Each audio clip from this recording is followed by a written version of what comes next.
You know, back when I was in the academy, we would follow every toast with a song.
Welcome to this special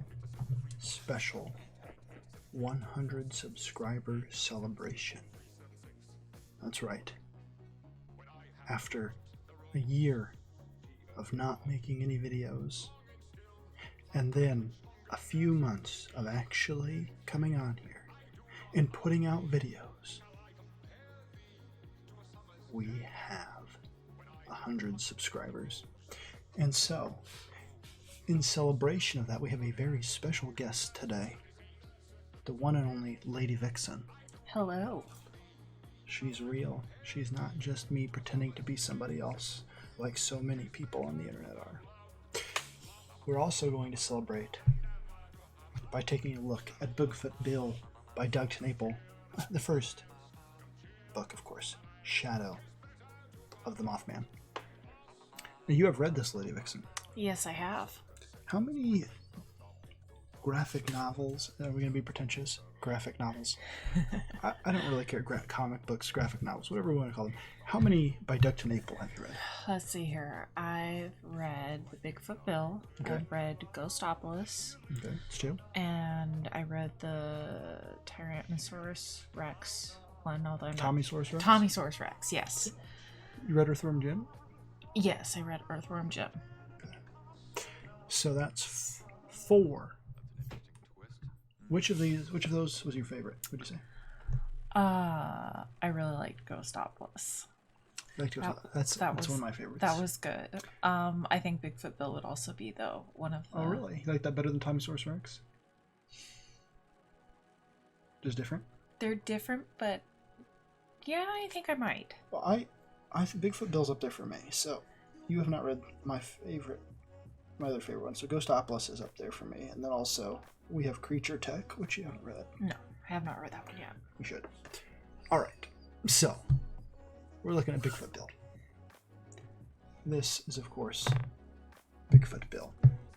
Doug puts a lot of effort into his books. Let's just get that out of the way. When you buy a Doug Tnaple book, you might pay a little bit extra in shipping, but it kind of makes sense because you're getting a hardbound book that is going to be heavier, and I think it's worth it to add some extra money there in It is pretty shipping. incredible. What would you call it? Craftsmanship?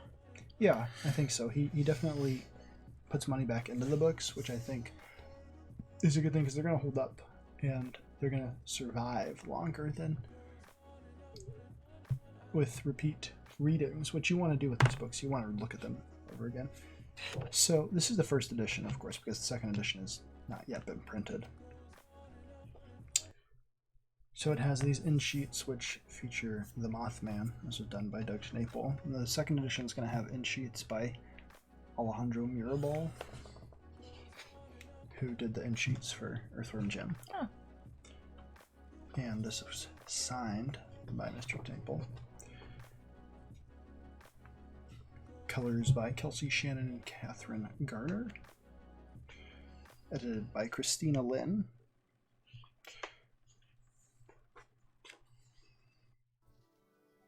This is Los Angeles, and this down here is the crypto zone. What is the crypto zone? That's the question that the book tries to sort of answer, I think, as it goes on. It's like, what is this, essentially this prison for these characters, and can they get free of it, and should they be free of it? You have a bunch of different creatures, and if you've read a Doug Snaple book, you know that he likes monsters, and he likes weird creatures, so you have things like the Jersey Devil, Jackalope, Slender Man, Mothman, and of course Bigfoot. What do you think about jackalopes, Lady Vixen?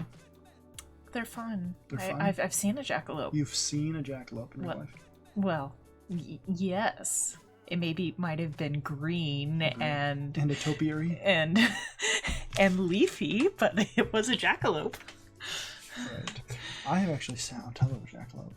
I forget where it is. It might be in like New Mexico or something. There's this like roadside attraction of this giant jackalope you can sit on and take a picture. I did it when I was a little kid.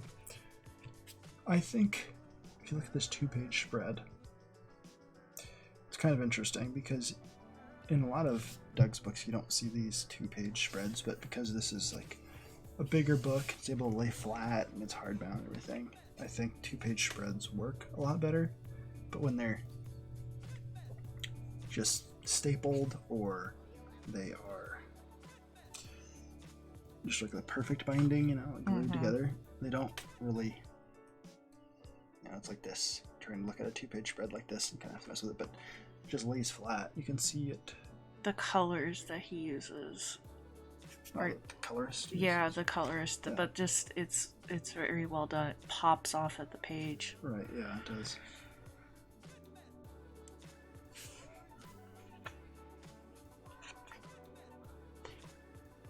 Especially, I think, this panel, which, you know, you got this big.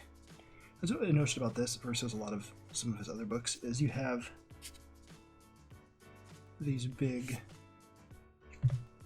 pages with, you know, a big giant figure here, as opposed to a lot of panels like a lot of his books have, which is interesting. It's just different. It's just a different style. This is more super heroic, if you would. And I think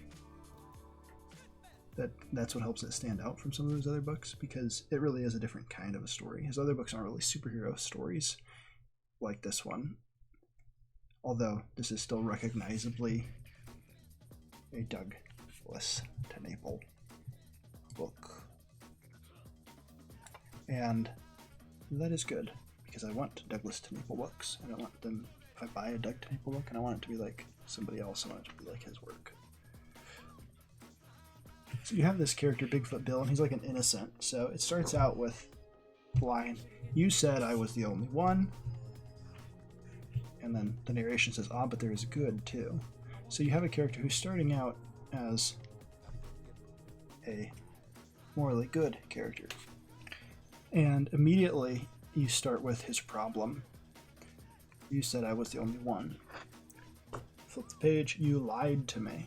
So you already have his goal for the story established right on like the first page, essentially. The first couple pages are already establishing that. If you think about good storytelling, you want to establish the character's motivations and goals early on, because that's the whole point of the story. They have to have a goal that they're trying to obtain, right? So if you break down a story to its base elements, like let's take Indiana Jones, one of those movies, like Raiders of the Lost Ark, right?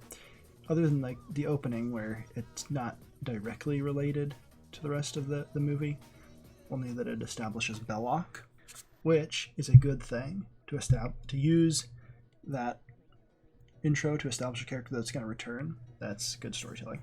But the point is, after that, you set up his motivation, getting the Ark of the Covenant, or going to look for it, saving it from Nazis. if your character doesn't have a motivation that's not established early, then there's no real reason to keep going on. That's why like an extended prologue or a prelude to the story is not always a good thing. You kind of want to jump right in. And that's what you get with Bigfoot Bill. It's like, you ever heard the term in media res? Mm-mm. Basically means in the middle of something. Mm.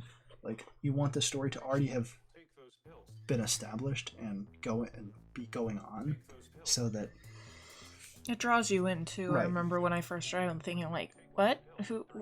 Who are these they? What's going on? It keeps you wanting to know more. Yeah, it's good. It's good storytelling, and Doug is really going off of. He basically writes these as if they're a screenplay. So he types it up in Final Draft, which is a screenwriting program, and then he goes and breaks them down into panels. That's really interesting. Yeah, so basically he's writing it as if it was a screenplay, and I think that works for him, and that's why his stories get purchased so much by Hollywood, is because he's writing it as if it was a screenplay, so it might as well be, right? Mm-hmm.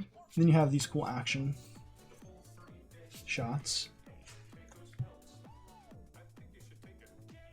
And, of course, your trademark Doug Tanaple, like, slapstick comedy. Grabbing of a buttocks, running into a tree. I think Doug belittles himself when he, like, says he's not good at certain artistic things, because you look at these and, like, all of his panels have motion and life, and that's something that, when you read a lot of comic books, at least when I do, sometimes the drawings don't have as much life to them and motion, and I think that is a detriment to some stories. What do you think? Mm-hmm. I love his artwork that he does. It's very vivid, very, like you said, action oriented. It tells a story even without the dialogue. It does. Like, and his books don't actually have as much dialogue as a lot of them. If you notice, That's true. His dialogue is not sparse. I wouldn't call it sparse, but it's definitely pared down. Less is more. Right. That's a good image there. Like, you have this character that's look at his expressions. Just every panel, there's a different face. And that comes from his animation background, like squash and stretch and all that stuff. That he's trying to tell a story with the art. And he's not just trying to render something and like have a really detailed drawing. He's trying to tell a story and have characterization. And I think that's why people identify with his characters. Like that one. That just, without the words, there's so much going on. You can feel the pain. You feel the pain that this guy's going. Yeah, that's pretty good. Like those gnarled hands. Like, yeah. It's pretty neat, I would say. But I really like this one, like the gritted teeth and everything. You can see like seething anger at this, having been lied to and having just been kept in this prison and told, oh, your family's dead. And then to go from that to establishing the other characters, the other main characters, basically. And it's more of your classic Doug Tanaple, where you have these normal interactions and this weird story going on. Like that's, he really enjoys just real life. So, I don't know, his female characters are like really beautiful, I think, especially this one, this Agent Sharon. Yeah. I don't know why, but so he just with big eyes and like, I don't know. Mm-hmm.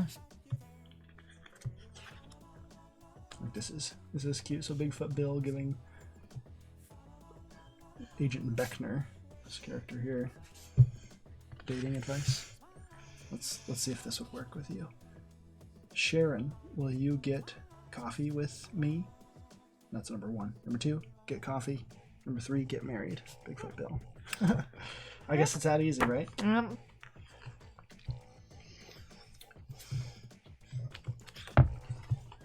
So what are some of the things that you liked about this book?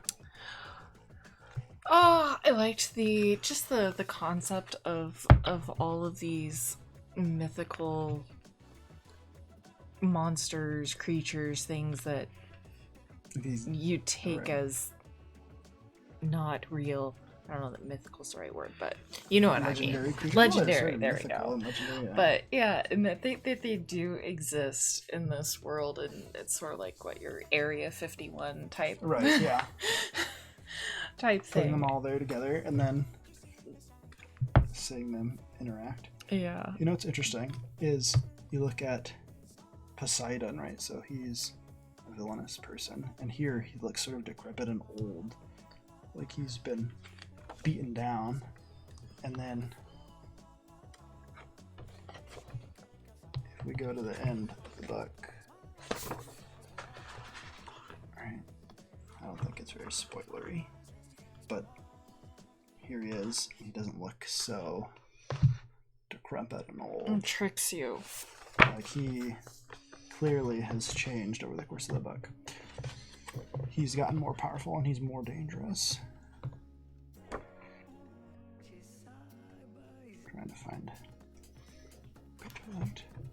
I also like the innocence of Bigfoot Bill. Right. Just his Yeah, good nature and just kind of... that's cool. I agree. I like this page where you have like a centaur up here, and you have like a ghost, and I don't know what this bird. What this bird is? Oh, is that the horned-billed woodpecker? Possibly. I don't know what bird is this on. That's a good question. There's a woodpecker that doesn't really exist anymore, but people say that it exists still. It's called like the nickname is like the Great God Bird. I think it's like a horn-billed woodpecker, possibly. You have this guy with the jackalope for head. Jack-o'-lantern for head. Not jackalope for head. Jack-o'-lantern. And then they're all nerdy. The unicorn cracks me up. Judgy, right? A lot of people like that guy. So apparently, I heard Doug say recently that Bigfoot Bill's supposed to be about like 15. I think that's his personality, at least. I can see Like that. a teenager. But he's got this strength, like some magical qualities about him. So he's going to be growing up and changing, while some of these other characters are hopefully changing for the better. I have pants. Just a random pair of pants. That is sentient, apparently? I don't really know. I've never heard of this one, the Fresno Nightcrawler. I don't get the joke. Is this supposed to be the Invisible Man? I don't know. I'm not sure who the Fresno Nightcrawler is. Maybe somebody out there can tell us. Maybe we should look it up. Did you know that apparently there is like a mystery in this book, and if you figure it out, you get a special gift from Doug Tenaple, and nobody's figured it out? Well, how would you? It seems like you'd have to have like some sort Some of clue. as to go, because I mean you've got You don't like, know what is to it look in for, the like, what are- art? Is it Yeah. in the story? Is it in That's what I was the thinking. layout? I mean, you just have to. You could come up with something like, oh yeah, it's this is the mystery, this is the puzzle, Right. and just be totally off. I think sometimes people spend too much time trying to explain everything in their books. Like, I don't need to know all the details and background of a character right away. And sometimes that actually is like a detriment, I think. So you have this gauntlet that he wears, right? And it doesn't say anything about it, but then he puts the screwdriver on it. And why does it stick on there? Like, it doesn't really matter. You just believe that it happens. And you don't need an explanation. Like, you don't need someone to say, oh, of course, I got that at the Great War of the Bigfoots, and it was passed down from generation to generation. So he doesn't waste time with superfluous details. And he plans everything out, like his stories are very detailed. In the sense of their structure.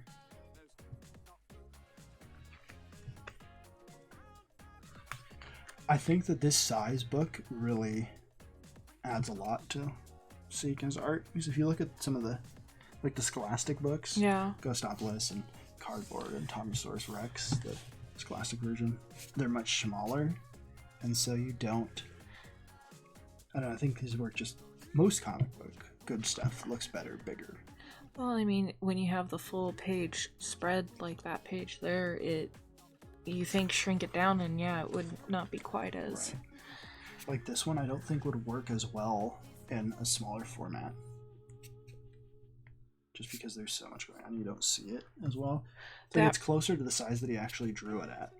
That page reminds me of like Sunday Comics, like a family circus sort of follow, or I think possibly even Calvin and Hobbes. I've seen something.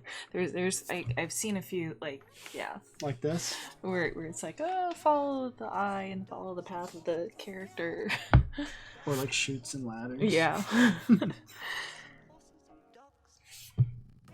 Look at his leg. Only a cartoon character could do something like that. Like if it wasn't his style and you saw this, you would think, oh man, like that character's super messed up if it was drawn differently. Right? We got like the shadow coming up here. Yeah, because the light is coming up through the grate. It's interesting. It's good work. What do you think of Bigfoot Bill compared to Earthworm Jim? I like the story better in Bigfoot Bill. It seems more cohesive. I enjoyed Earthworm Jim. I always loved his artwork. But as far as the story goes, I thought there was a little more to Bigfoot Bill. Right. I think hopefully we'll see going forward more from Earthworm Jim, but I felt the same. Like not like I didn't like it, but having read some of his other stuff, I feel like he had to establish the world. I'm like, okay, I have to work within a framework here of this video game and these characters, and I have to establish them. And so there was a lot of characterization, but it didn't feel as tight or as good. It was just personal preference. But you actually played Earthworm Jim, the video game, and I never played it as a kid, but you did. A little bit, yeah. Not that you'd beat it or anything. But... No. But yeah, I remember playing it. Somehow I think my brother we had it on the computer somehow. Yeah, well, it was released for PC. But yeah, and I thought probably because the Earthworm Jim is based off the video game, it could be a little bit more challenging to do a story. He is also telling like a big grand epic tale, and I don't know, we'll see how it works out. I liked Earthworm Jim, but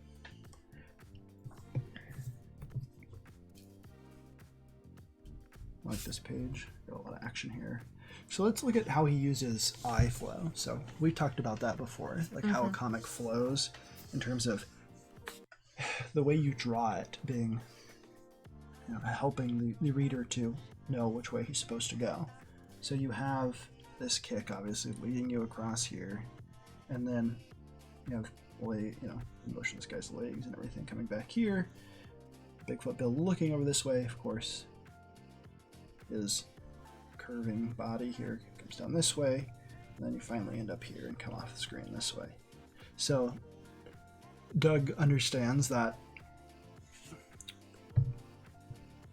the need to have art that flows that way. It goes back to artwork telling the story and not the dialogue. Right. So he's trying to work everything together and not just use a bunch of narration. Like I don't even think in most of his books it doesn't have narration like this. And I wonder if who is the narrator? Who's narrating this story? I wonder if that'll come out, or if that factors into it at all, because a lot of times in his books you don't get Trying to remember, narration. Was there some narration in Ghostopolis? I don't remember. That's the thing about a good story, is a lot of the times I'm not sitting there and analyzing it, unless I'm purposely doing it. But when I'm reading it, I just get sucked into it.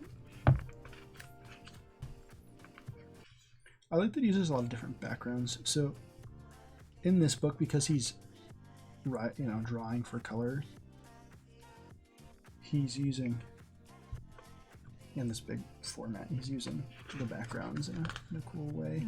Like this one, you have a panel here, right? It's outside of, this one doesn't have any borders, so you can add all these little details. And unique things, but they're still telling the story in a cohesive way, clear way. I think that's what he says, like clarity, likes clarity.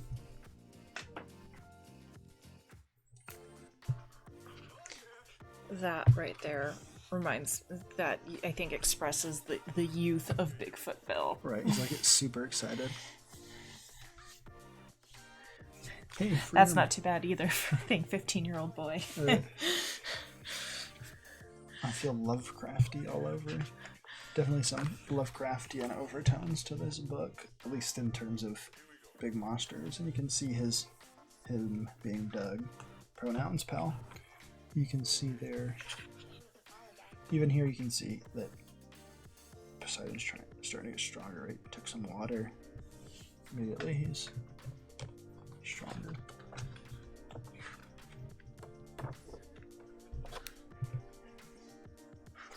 But we don't want to flip through the whole book, right? I mean, that would be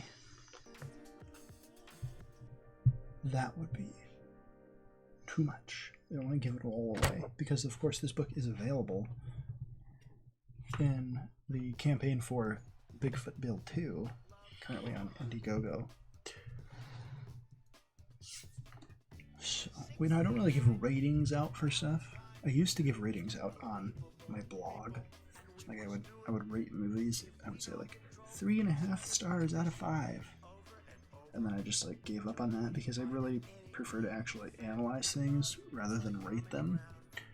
I want to talk about them as art and story and see if they're actually any good and talk about why they're good. That's what interests me, not just saying, you know, here's an arbitrary number. Like, how do you rate Bigfoot Bill versus like some other comic book? Like, well, and it can always mean you might like one better, but is it really a better piece of work? And you can always, like, 5 to one person could mean something different for a 5 for another person. Like, you can't always.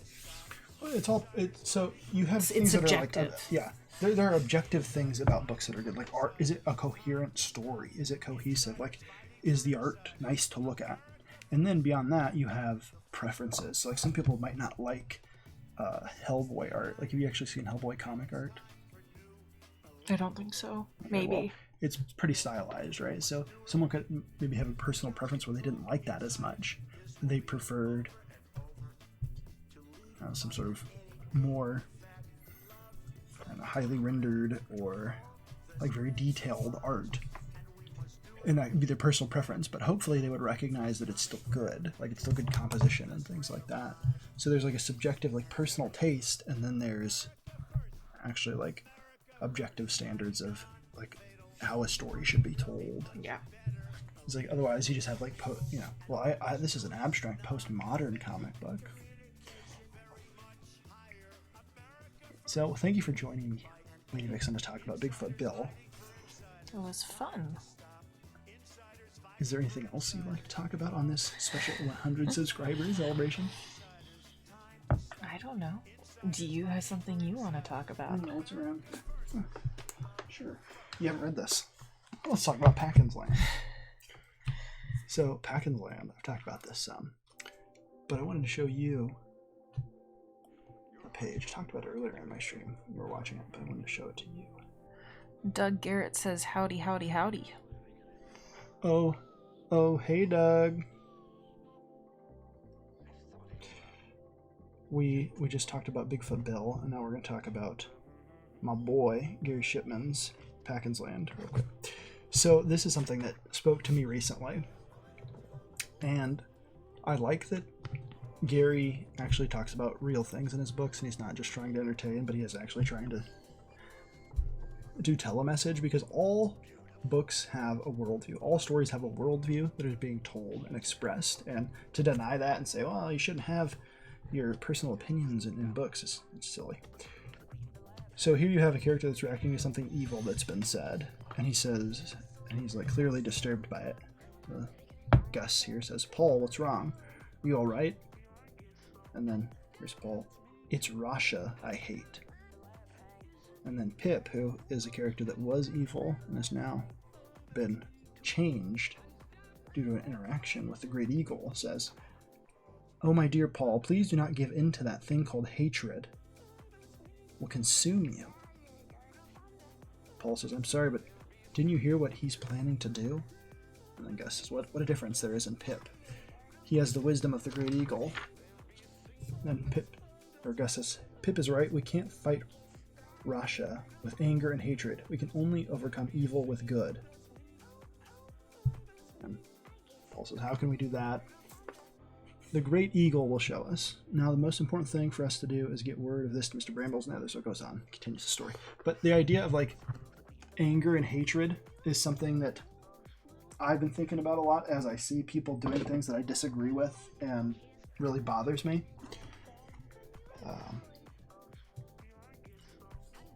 Celebrating the misery of others, or like the failure of others, or like being happy that someone isn't succeeding at something because you don't like them personally,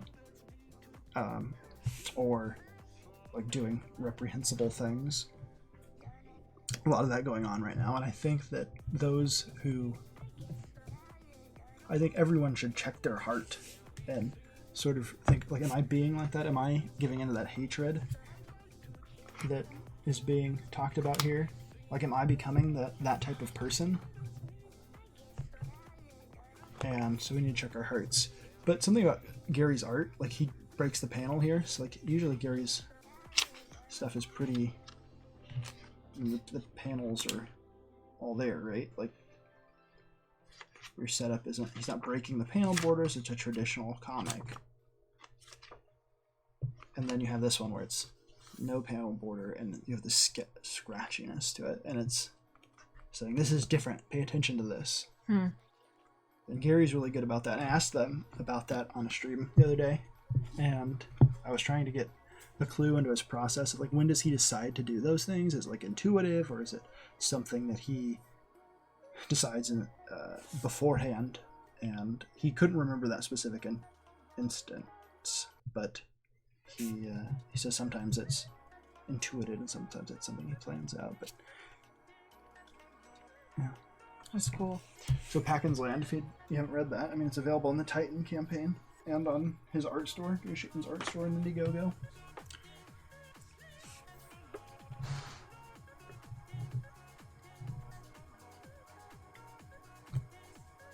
Yeah. You haven't read Packin's Land, so you can't comment on it. Unfortunately not. No. There's a lot of things I need to read.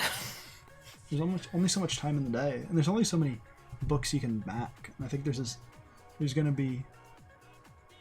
like this surge of popularity in the last 2 years of backing comic books on Indiegogo, and I don't know if it's sustainable because there's people that are at the top and these other people are struggling just to get their books out.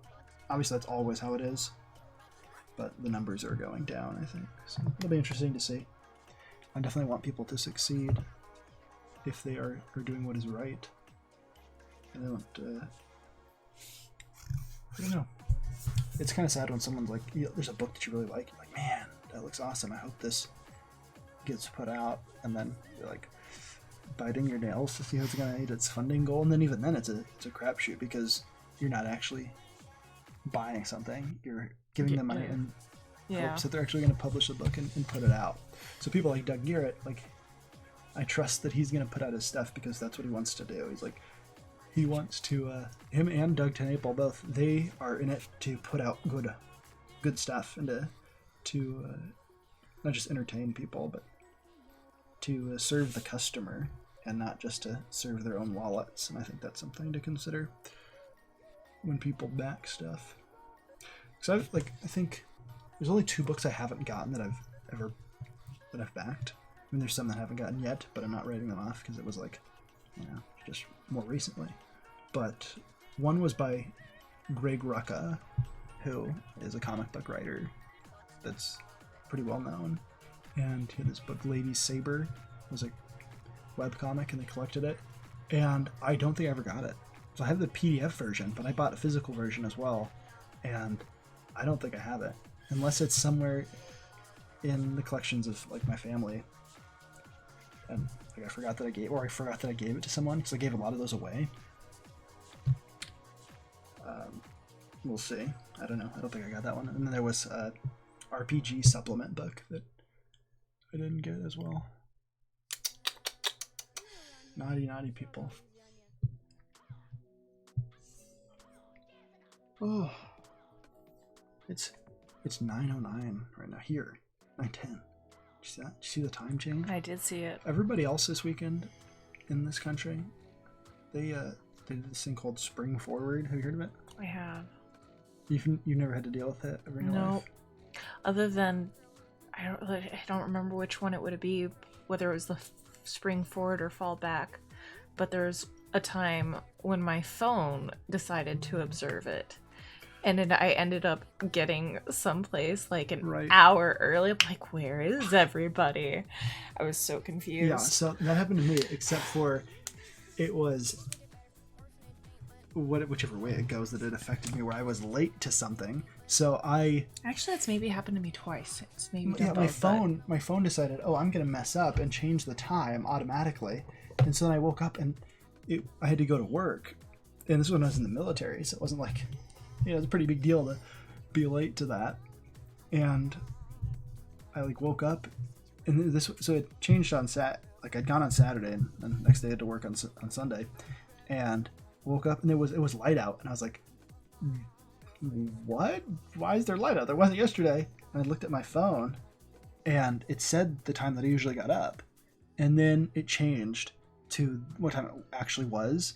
So instead of being 5 in the morning, for instance, it was 6, and I was like, oh crap, I've got to be there in right now. So I got my clothes, threw them on, that was the fastest I've ever driven. I was definitely speeding. Fortunately, we lived pretty close to the freeway, and I just got on the freeway and jetted over there, and I got there. I still got there 10 minutes late, but I love Doug TenNapel and his books, and I am excited for Bigfoot Bill 2. Me too. You read the one that came with Earthworm Jim, the preview. Mm-hmm. What'd you think of that? I liked it. So Gabe El-Taib colored that instead of Kelsey, Shannon, and Catherine. Catherine has colored a lot of Doug's stuff. I actually think I liked Gabe's, at least the colors in that. I don't know if they're... Obviously, I'd have to sit down and compare them side to side. Side by side or side to side? Is side to side a thing?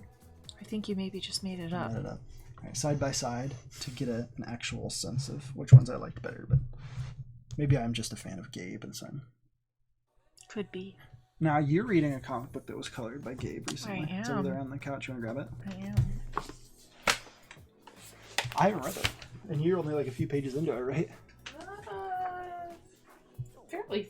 I think your I've gotten bookmarks through I've gotten through the first chapter, or whatever you want to call it.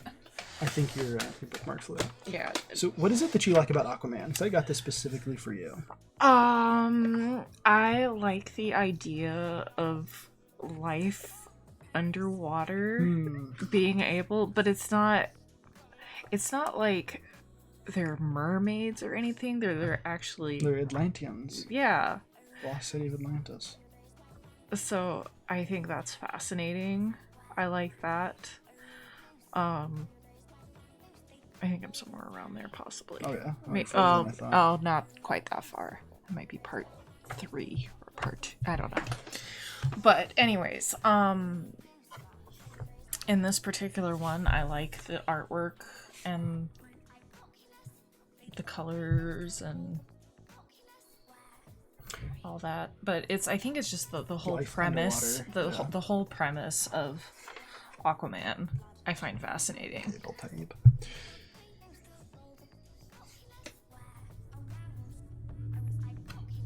Yeah. So, Gary Shipman, our good pal Gary Shipman, did not like the Aquaman movie. What do you think about that? I think that's sad, but to each their own. He also didn't like the Aquaman movie, but for different reasons. This guy. Ugh.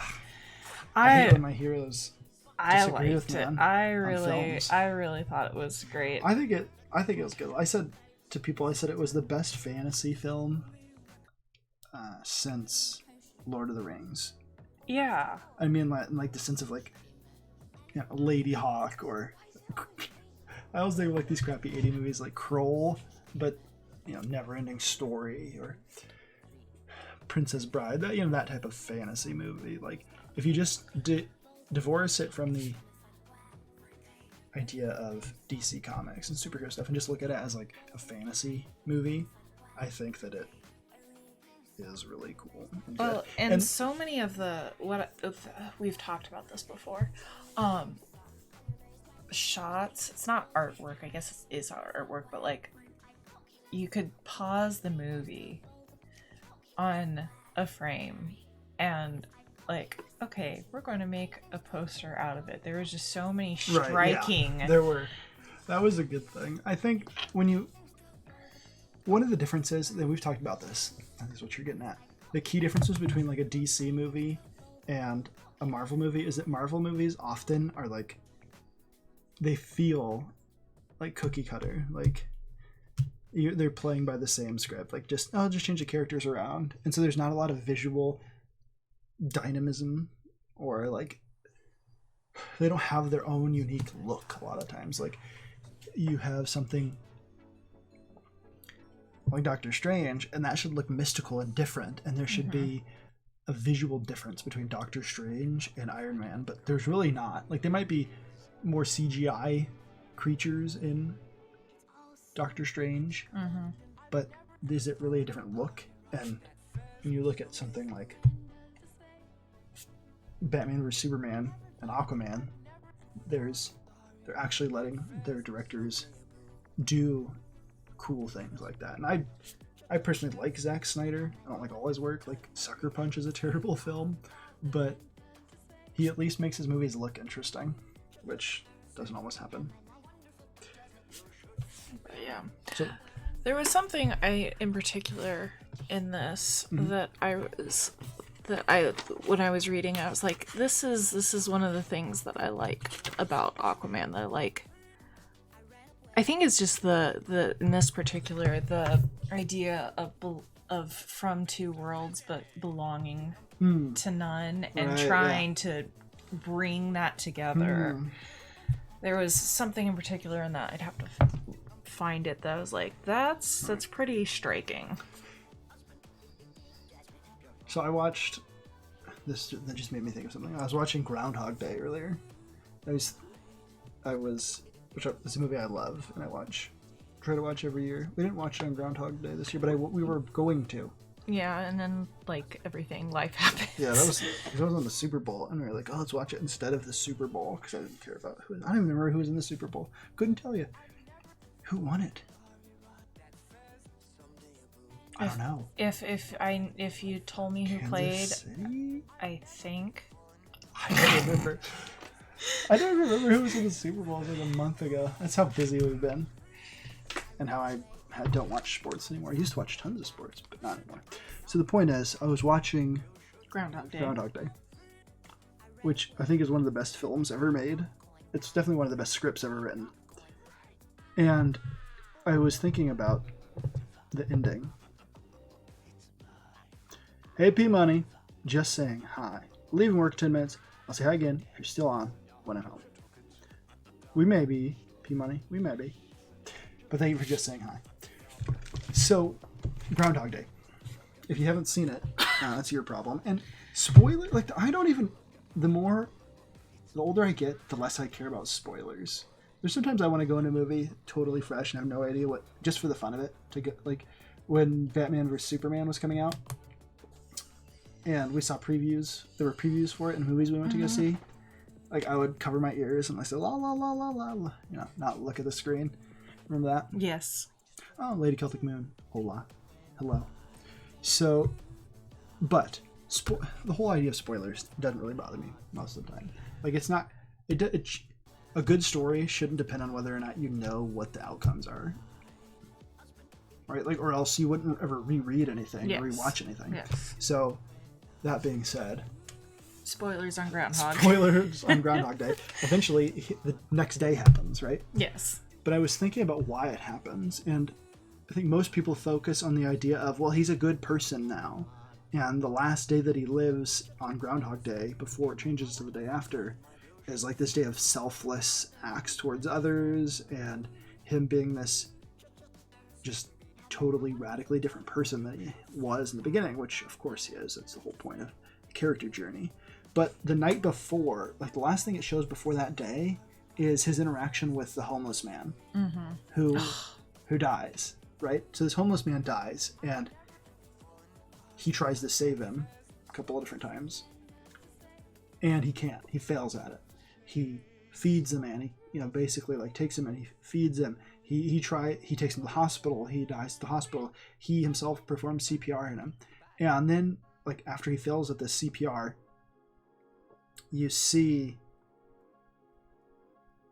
this last breath of this guy. This is really good filmmaking by Harold Ramis, by the way. This last breath, and it expires, and there's no more breath from that guy in the cold. It's gone. Breath is gone. And then Bill Murray looks up at the sky, and you think like he's asking God, why? Why are you doing this? Why is this guy dying? Why can't I stop this? And then the next day is the last day. And throughout the course of it, you've seen Bill Murray challenge God, basically.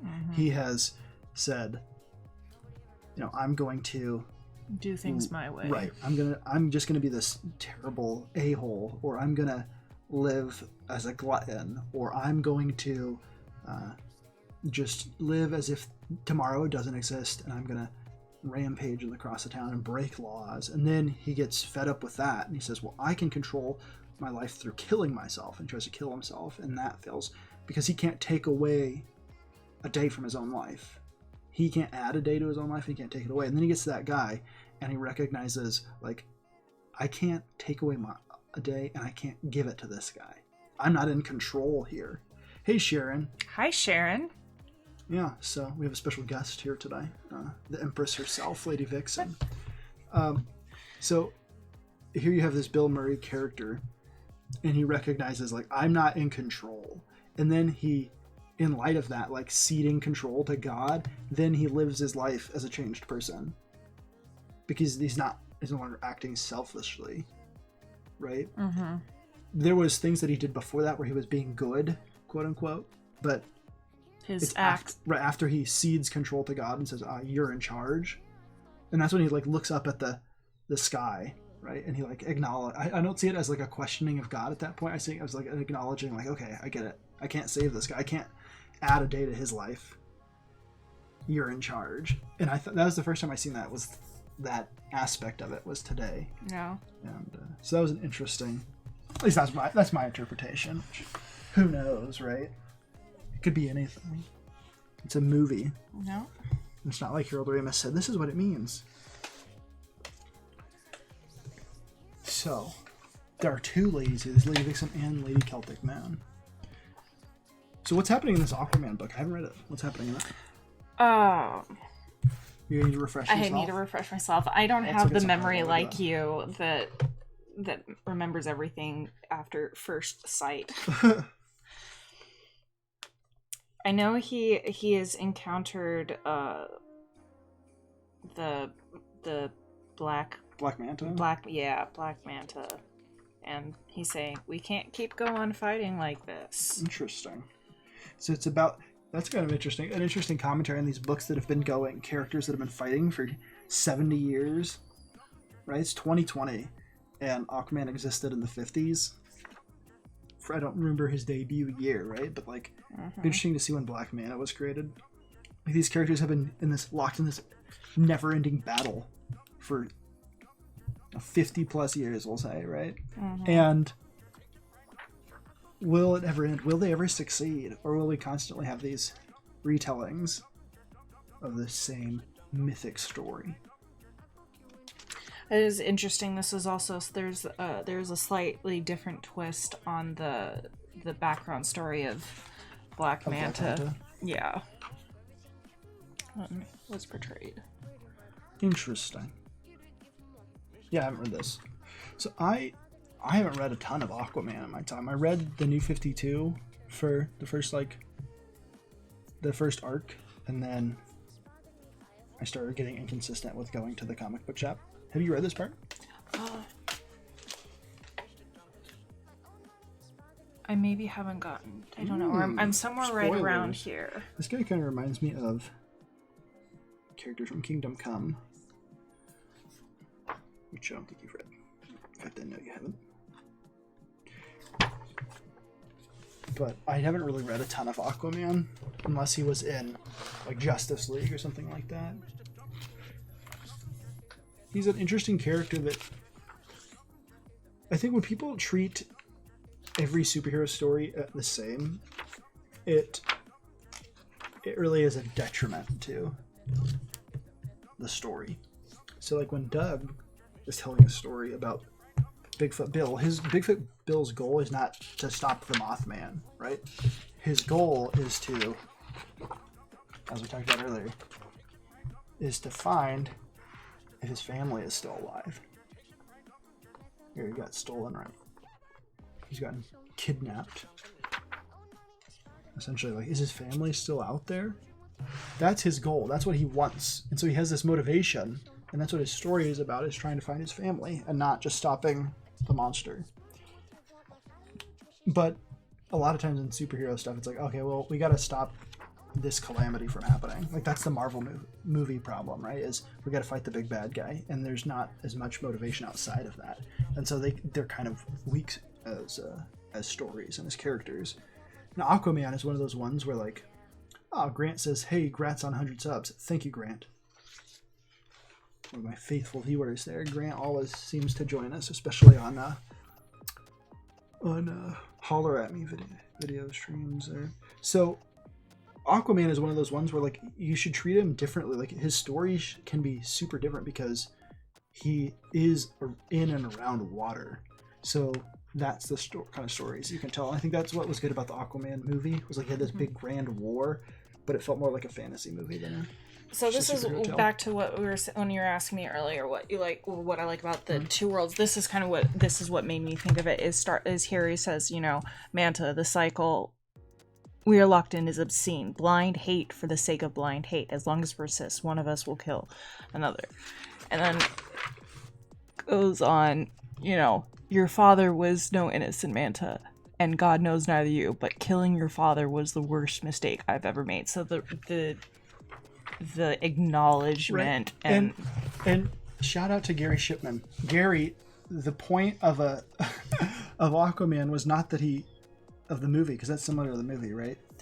Was not that he killed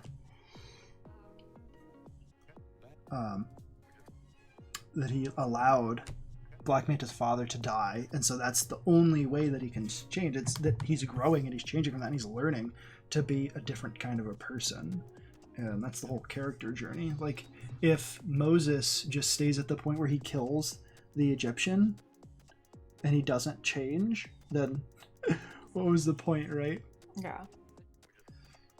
And it says it's like, without that happening, I would not have become. It's a part of me. Right. It's a part of... Characters have to overcome things. And Gary recognizes that. I think he just personally, like, for whatever reason, he thought that Aquaman should have been already heroic. And I think that was, like, the problem with the DC universe isn't the cinematic universe that DC was trying to do, was that it wasn't as cohesive as they wanted. So in some ways it's like, well, Aquaman should already be heroic, right? Because he was heroic in Batman vs Superman, and it felt like maybe it felt like a step back, but you kind of had to separate it from that and say, like, okay, there's still room for him to grow. It reminds me of, there is a guy that created Static Shock, Dwayne McDuffie. You've heard of Static Shock? Remember the cartoon? It was on WB. It sounds familiar, like, and I probably... like a young guy, and he African American, and he has like electrical powers. Yeah, it kind of sounds familiar. I'm sure you saw it. Well, anyway, he created Static Shock, and he died a few years ago.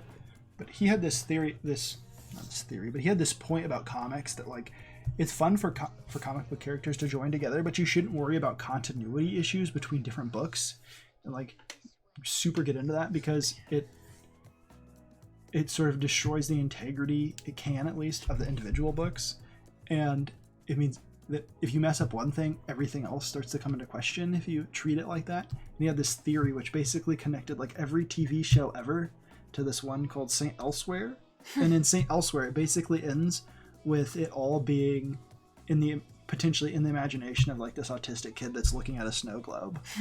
And so X-Files, like Simpsons, like all of these shows, like just pretty much any show you can think of had crosses over with another show and like gets to the point where all of these shows are in the imagination of this autistic kid. So like I think obviously if you're going to have a shared universe, there should be some semblance of order, but at the same time you should look at things not only in a whole but individually as well. I don't know if that's on topic, but what cares? topic are we on? The topic is 100 subscribers celebration. Bigfoot Bill 1 live review, which we did. We did a live review of it. Celebrate good times, come on. Right? Come on and celebrate them. I mean, let's celebrate this art. This is a good way of having a really violent scene without having it be graphic, right? By making it graphic in the sense of art, right? Like, just Red the outlines and, of red and white, but clearly a blood splatter. Like, it would be a pretty violent image if it was actually shown. Sometimes the things that are not shown are what is more impactful than what is. And I think that like violent stuff, it should be used for a reason. Like it shouldn't be just used to shock, but it should have a purpose. Like if you're watching Gladiator, like there's some idea of like, oh, this is like, that's one of those violent movies where I wonder if it's violence for the sake of violence or violence with a point, but I still like Gladiator. I think obviously you can't go back to the sanitized Gladiator movies of the 1950s, like The Robe, where you have just like there's no blood or anything. You can't really wind back the clock. Yeah, you can't wind back the clock on Gladiator movies. They kind of have to be honest about what gladiatorial combat was, which is combat to the death and like killing, just feeding people to lions and stuff. In fact, there's a scene in Gladiator that's cut out where they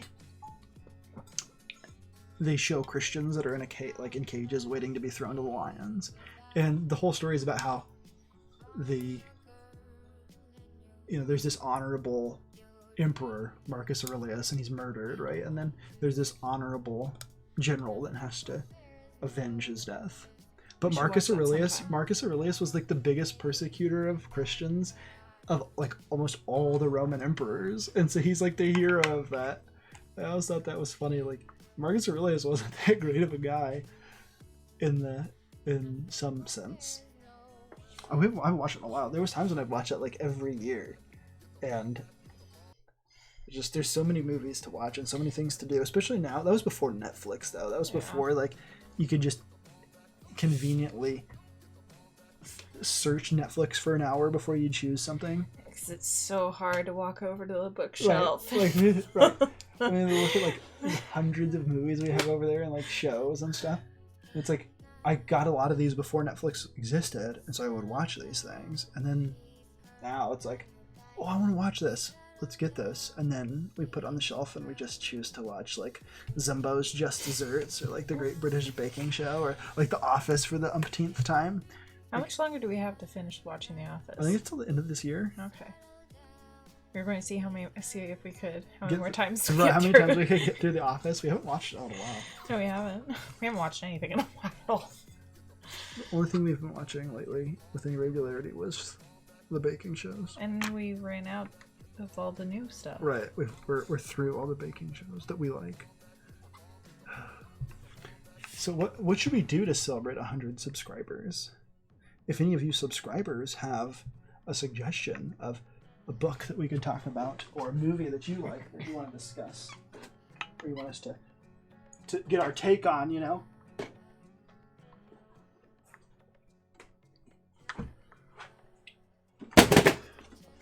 Jeez, what did I drop?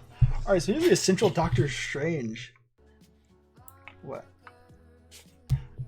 I haven't gotten too far into this, but this is the way to read Doctor Strange. I don't even want to know what this looked like in color. I have no desire. Like, the black and white art for Doctor Strange. Like, I love these essentials, and then you have like the DC Presents books, and those are fantastic because you get to see the quality of the art just in black and white. And I'm absolutely in love with them.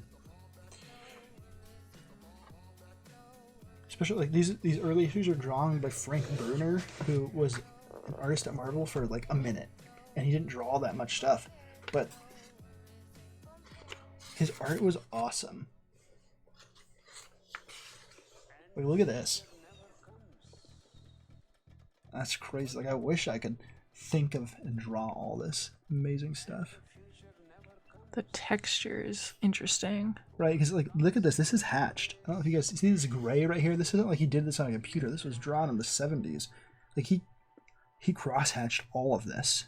I wonder how long that would take. That's probably why he didn't draw, like, have a long career at Marvel, is because he couldn't just crank out the books. But that's insane. Like, all of this is hatched.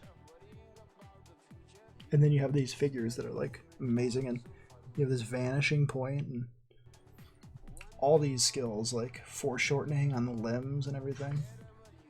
Pretty crazy. Like Alice in Wonderland stuff.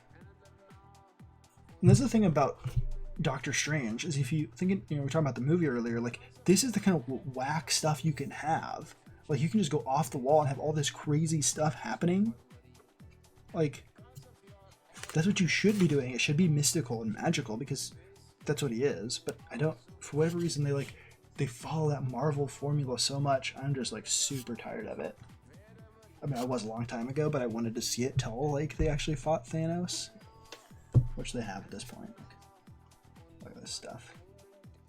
I absolutely love this art. And then it, like, Frank Bruner eventually finishes drawing it, and then this is actually an interesting issue where you have Frank Bruner crossing over with Steve Ditko's art from the original Doctor Strange stuff.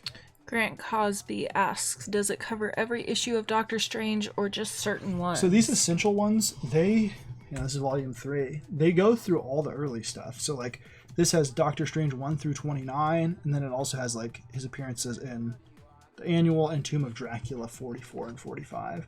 So it has all of them if you go back to the first volumes, which I don't have. I just have this one. So, like, you can see even Steve Ditko stuff was like super weird. Like, he was a weird dude as it was. He's like all this abstractness and like off the wall stuff, and then you see a movie and it's fairly restrained. Like, I don't know. I didn't even know who Frank. I never even heard of Frank Bruner till I actually started looking at this stuff, and then I just like wanted to read more of his stuff, which is cool when you find a book that you didn't know about or an artist you didn't know about, and then you get to experience it for the first time. And it wasn't like somebody recommended it to you. You found it on your own. Sometimes that's more special than getting it recommended to you. Like, everyone tells me, oh, you gotta like, if you gotta love, Watchmen, or you have to love The Killing Joke. Batman, right? The Killing Joke, if you haven't read it. I know we have it though, if you haven't read it. But like, oh, those are awesome. And they're good, right? But when you read something for yourself and get to like, oh, I like this because I read it and I liked it, not because somebody told me I liked it or because it's considered good. And see when, like, so Gene Colan is a pretty well-known artist at that point in time. And that's in like issue 5? No, issue 6 he took over, so let's see if we can find where issue 6 starts. 9.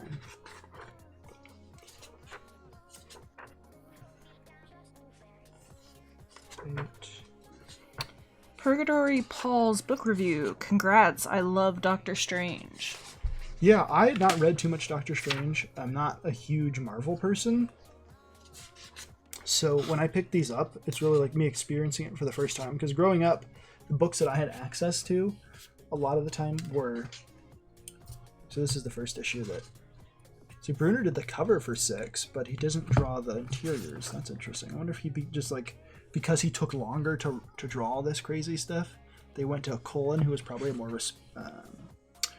a guy they could rely on more reliable guy. So Bruner just started drawing the covers, but look at that cover, it's pretty crazy.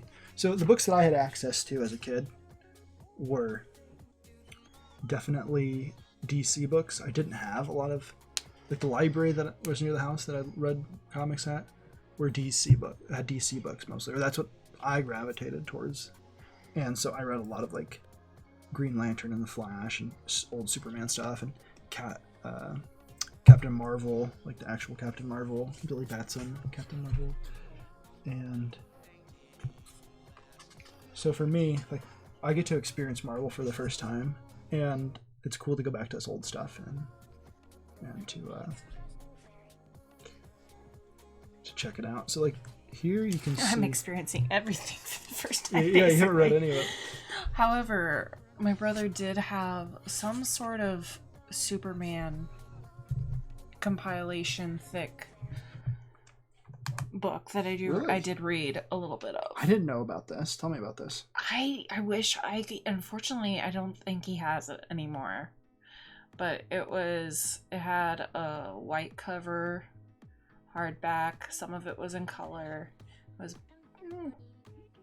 couple inches thick. How many stories were in it? A lot. Do you still have this? No, I don't think What do he you does. do with it? I don't know. Which brother? Michael. Interesting. So, there's a huge difference between Bruner and Colin. You can tell, like, just switching the page. Obviously, they're different people, but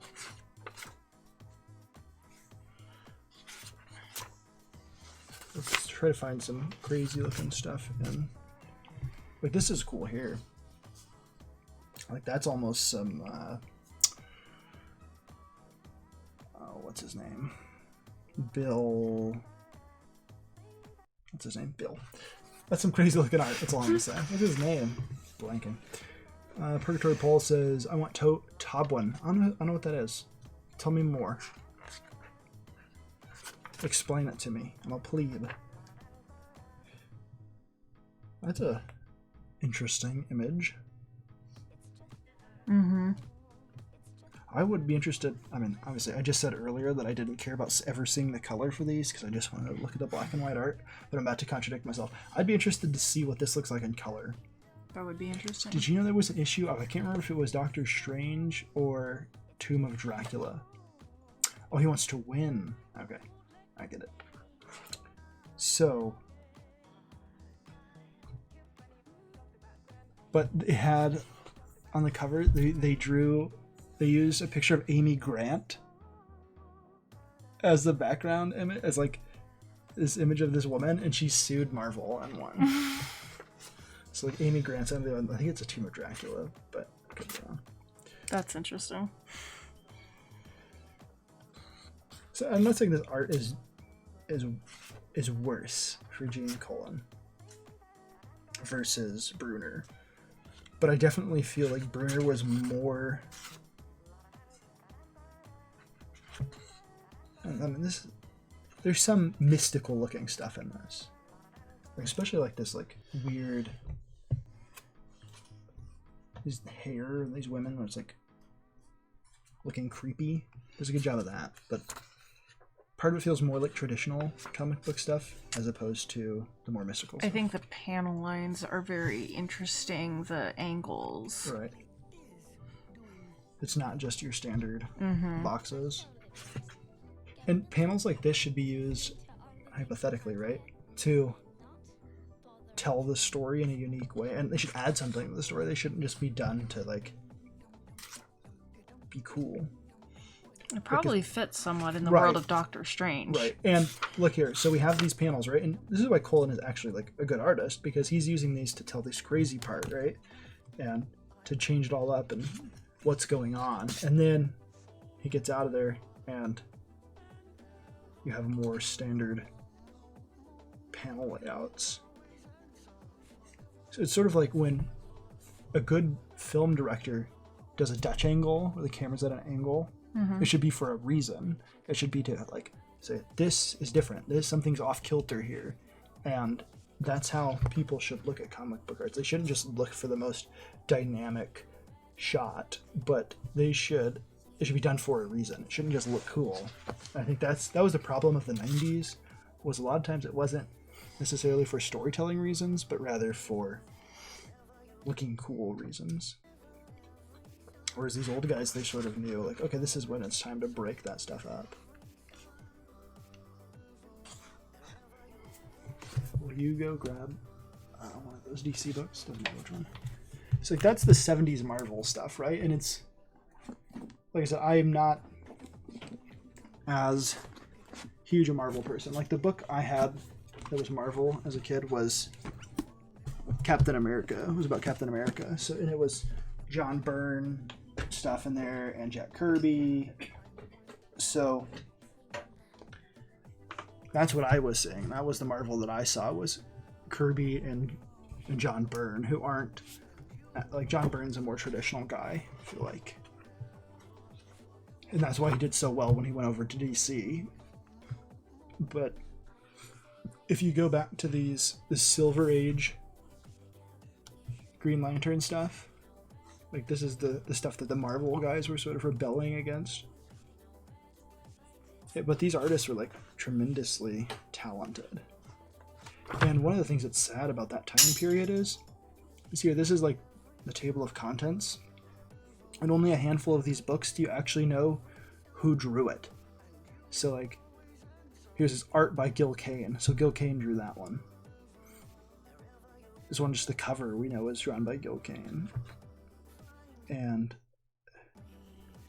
it says up here, as best as can be determined, several artists contributed to the penciling of this story, including Gil Kane, Mike Sikowski, Ross Andrew, Carmine Infantino, Joe Gilla. Gilla inked the story. And some of these showcase presents, it'll say like, you know, so-and-so drew most of these. But some of them they don't even know, like they don't have records on. They do the best they can to figure out who drew it. And sometimes there's like speculation. So Purgatory Paul is a Marvel guy. He says Marvel rules. So that's the good thing for me, is like I can go back and experience that stuff for the first time, like I did with Doctor Strange. Like I bought some Thor stuff that's mostly Jack Kirby, and I can go back and I can read that for the first time and experience it, where I'm kind of glad that I still have that avenue to explore. But I always think DC is going to be first in my heart. I really like this image. Like you have these covers of these splash pages that in the Silver Age of comic books. So the Golden Age is like when Superman debuted, right? When, you know, Batman debuted. That's like the Golden Age, Captain Marvel, all that stuff. And then you have the Silver Age, which is like these weird, strange stories a lot of the time. And that's when DC was on top with these books here. But this is a really cool image. It is. Especially in black and white. Like, color almost diminishes how good this drawing is, because you're sort of distracted by the green and stuff. It'd be interesting to see what the colors are in these. But I like these books, and I hope that they're still going to make things like this in the future. And these are all out of print. Like DC isn't making these anymore. Instead, they're releasing like omnibuses that are all in color and cost way more. But these were really cool because $10 for 500 pages of this classic stuff, and you get to look at and see what these guys were doing. You get to see their lines a lot better. So I like these old black and white things. And this is the stuff I grew up reading. It was Silver Age stuff. Silver Age DC, that's my jam. So like that's like a lot of my stuff that I'm doing is paying homage to that. Like, so you'd have a story where like, oh, Superman's a baby now, and like how does Super Baby save the day? Or like Superman's fat and all this silly stuff. And I just love it. So the stuff I'm working on has, I mean, it's not gonna, like, the character's not gonna turn into a baby or like all of a sudden be like super fat or anything, but it is instead going to, it's gonna pay homage to those like off the wall stories. It's like random stuff. What I want to get is, let's see if they've got like a listing of, no. Lady Celtic Moon says, I liked Elf Quest by Wendy Penny. Did I showed you some of that, right? ElfQuest stuff. I was reading it a little while ago. Possibly. I read a good portion of it because it's actually free on their website, on the Penny's website.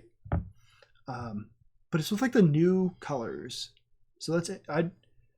I would be interested in going back and getting some of the original collections that have the original colors and compare that to what's on their website, because that's all recolored stuff. I don't usually like, so I like ElfQuest, the ones that I've read. As far as I've read into it, I've really enjoyed it. And it's something different, which I like. I like fantasy stuff, and I want to see more long form fantasy stories. And it's sad when that stuff doesn't succeed for DC or Marvel.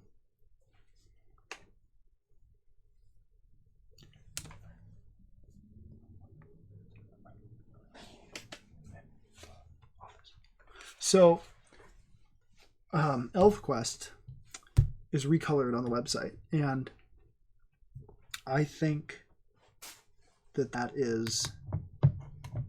I don't like it when art that... It seems off, right? Maybe I'm having trouble clarifying my thoughts on this, but it seems off to me sometimes when you have art that wasn't originally drawn for this process, and then it gets recolored. Like I saw Jim Lee's X-Men #1, like the biggest selling comic of all time, right? Because they had like 6 different covers that made this huge fold-out poster. Rabbit Trail. I once was in a thrift store, just a random thrift store, and there was a long box completely full of X-Men #1s. Only X-Men #1s. And it was insane. But not surprising. So I saw X-Men #1 recolored, and it looked so weird. Like, it wasn't drawn for that. And I feel like sometimes with the older stuff, when they go back and they recolor it, like, where did I put... Here it is. So, like, on this cover for Doctor Strange, you have this, what I think is, in my opinion, no offense to the person who colored this, whose name is in here somewhere.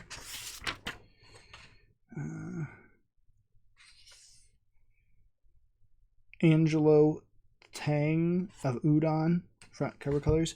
I don't like this. I don't think it's very good. And it just doesn't fit it. It looks artificial and weird. That being said, ElfQuest was not as bad, but the recolors, I'd be interested to see if there's a big difference between the digital coloring that they've done now and the old stuff. So Purgatory Paul says, EC horror comics rule. I want to read some of that stuff. I need to go back and gain access to some of these because my comic book reading has been mostly constrained to the big two, as they say, and I didn't read some of that EC stuff, or like, you know, older comics like Captain Marvel. That at the time was not DC stuff, but it is now. They own it, right?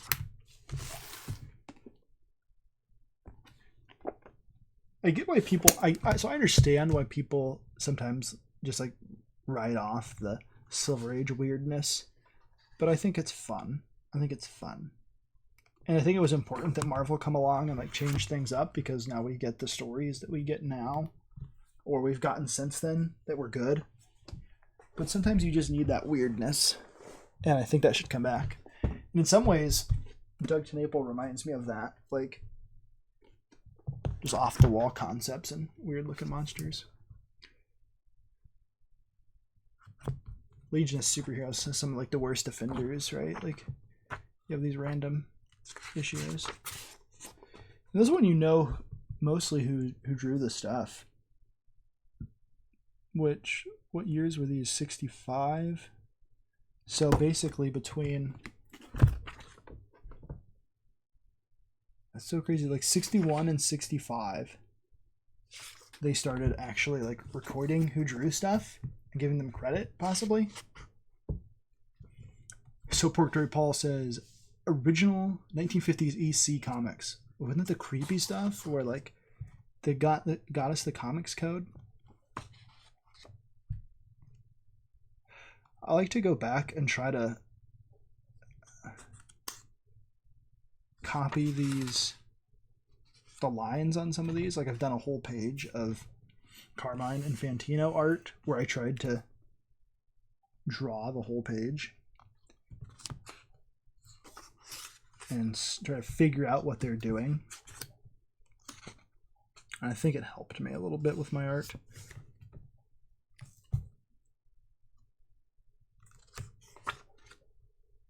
Look how much, this was talking about earlier with like Bigfoot Bill, if you saw that part, I was talking about how he uses dialogue and narration pretty sparingly to tell the story, but then you have like this word soup here just to tell this story. And obviously there's more pages in this. They're trying to tell a whole story in a single issue here, so they have to put it on there. But I do think that they probably could have cut out some of the superfluous thing. Like, in a sense, it's good that thought balloons have gone away, because a lot of times you don't need to know exactly what the character's thinking. That should be constrained through their actions and their words that they're saying. Like in a movie.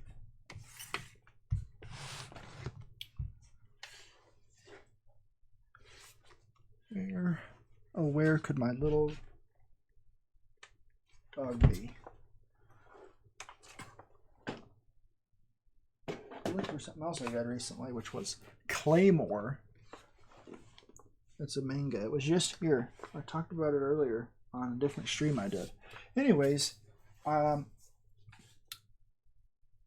creepy stuff, Purgatory Paul says. Yeah, like, there's one story that's notorious from the 1950s EC comics. I don't remember why it's notorious, but I remember, like, basically it's a baseball game, and the result is that the bases are like the guy's organs or something.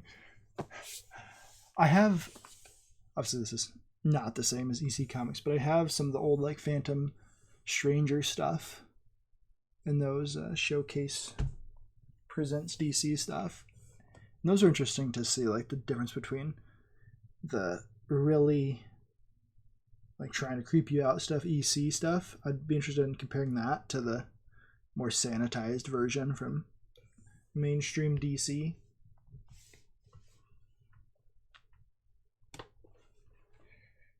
Let me see if I can find that.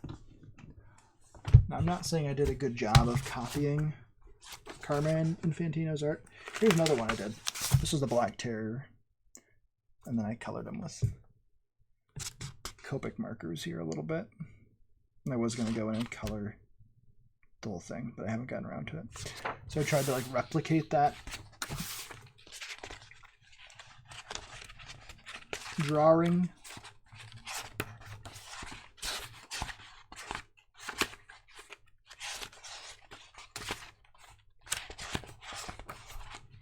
Where are you? Here's something fun. This is my homage to Ivan Earl. Look him up. Obviously, he's way better than me. But that's what I was trying to do at the time. Alright, maybe it's not in this one. Or maybe I skipped it somehow. Where are you, specific page in a sketchbook? Oh, here it is. So some of these are better than others, but I think I did a pretty good job on this one. And don't look at this Robin, I'll just cover him up, he's terrible. But my idea was like to go in and try to copy their images and to learn from these masters. I don't know if it worked or not. Probably not. Probably not. I like creepy stuff as far as it goes. Like talking about the EC stuff. I'm interested to read it, but I've seen some stuff that's like more the underground like horror stuff, and I'm not interested in that at all. Like that's too far for me. Like there's some pretty graphic stuff. I know EC wasn't quite like it is now. Purgatory Paul says the Vault of Horror type books, the ones that are in color. Okay. I'll try to look that up. I know a lot of people like those EC collections, and those are talked about a lot in terms of stuff that people need to get, especially if they're trying to be artists. So I'll definitely check those out at some point.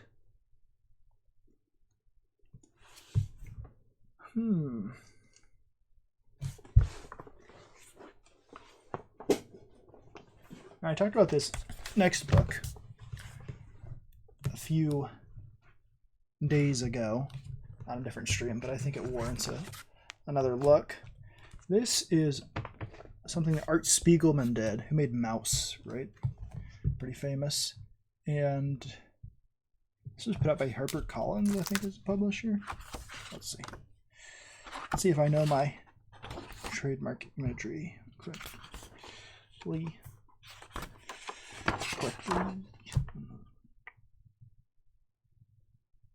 Yep, HarperCollins.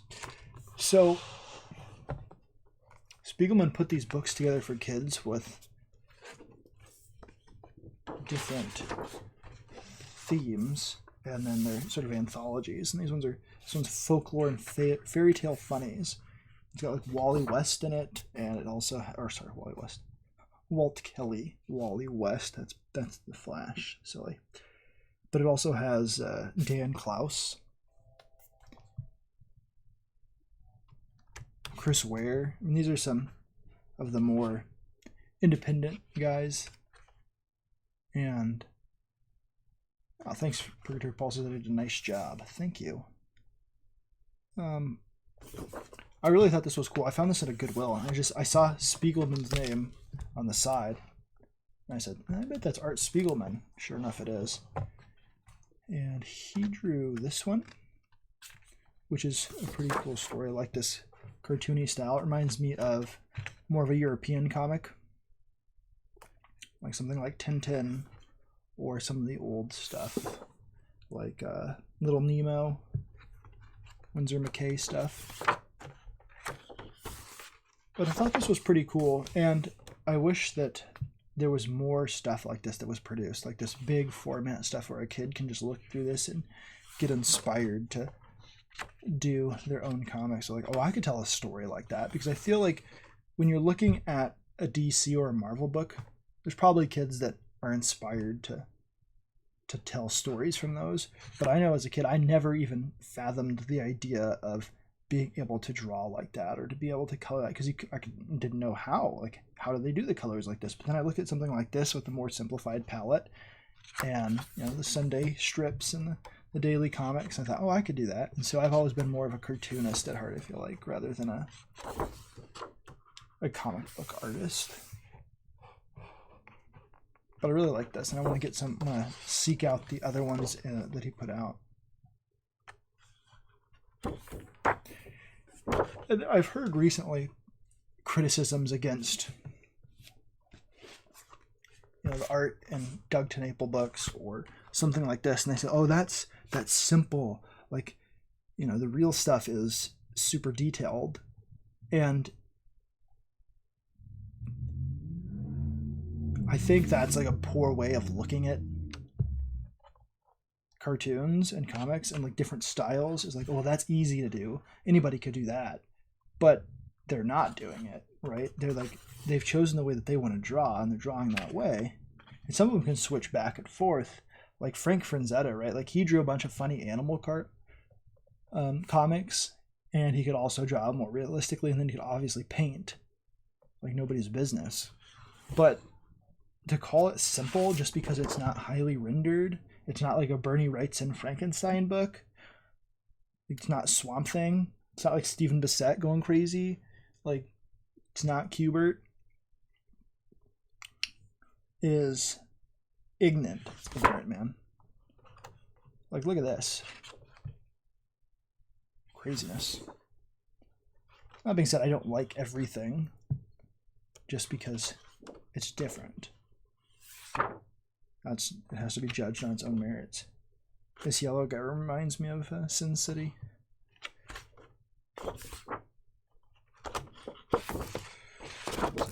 That one's pretty cool. It's got this game in here where like you punch out this stuff and then you play like a board game, but how many people are actually gonna... Like if you actually give this to a child, they would do that. But if an adult buys this, there's no way that they're actually gonna do that. Like, oh, I ruined the book. Like, I can't actually play the game. But this is for a kid. It says, hey kids, everything you need to play Fairy Tale Road Rage, the board game that lets you make up stories, is right here. And on the end papers at the back of Little Lit. Have fun, but drive carefully. So like a kid reads that and says, heck yeah, I want to play a game. And they actually play it, and then they lose all the pieces, and they only play it the one time. But an adult looks at it and says, like, there's no way I'm punching out these pieces. I'm trying to find, I thought there was a list of the other entries in this. Maybe I'm just not seeing it. It's one of those things where, like, if I was just looking at this on the couch, I'd just find it right away. But because I'm trying to find it on stream, there's no chance. Maybe I'm just crazy. And there is no listing. But it's pretty cool. I like this. That was a good find at Goodwill. I like when I find random stuff like that. This is when we play the game of like what's around my desk that I can talk about as we wait for P Money to get home. Let's talk about illustration. I think that artists in general need to branch out and not just look at whatever art they're interested in, but stuff like this, like Toodle, right? Everybody read this as a kid. Everybody knows Toodle.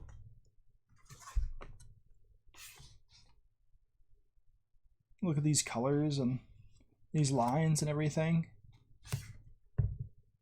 Perspective work. It's crazy. It's good stuff. Look at this horse.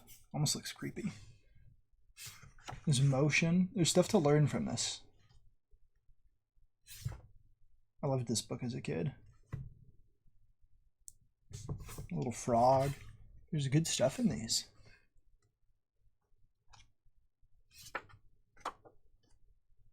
And I think people are drawing in a very similar way. Like, there's a lot of sameness going on. People aren't trying to branch out and tell their own stories in their own way. They're trying to emulate other people.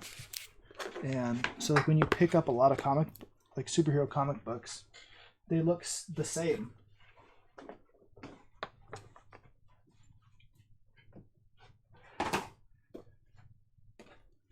They're not different enough to stand out. So, I found Claymore. Here it is. It's a manga. As I like to call it, manga.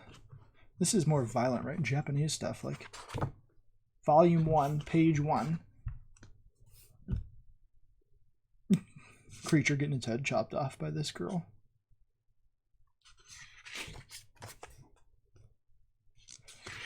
There's a reason why manga is outselling American stuff right now in America, and that's because in some ways it's better, and because if a person's going to spend $7.99 on a book, they want a thicker book, right? Like essentially you're getting a floppy comic for $4 now, $3-4. What's it up to? Somebody that actually goes to the store regularly, let me know. It's been a while. It's been like 2013 that I last went to the store to pick something up, so maybe 2014. Grant says, oh yeah, I watched the anime based on this. Is it good? Should I check it out? Because I want to get the other volumes of the manga, because I really enjoyed this volume 1. Norahiro Yagi.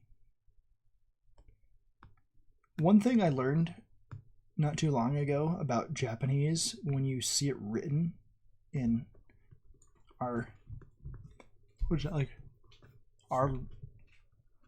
Western alphabet.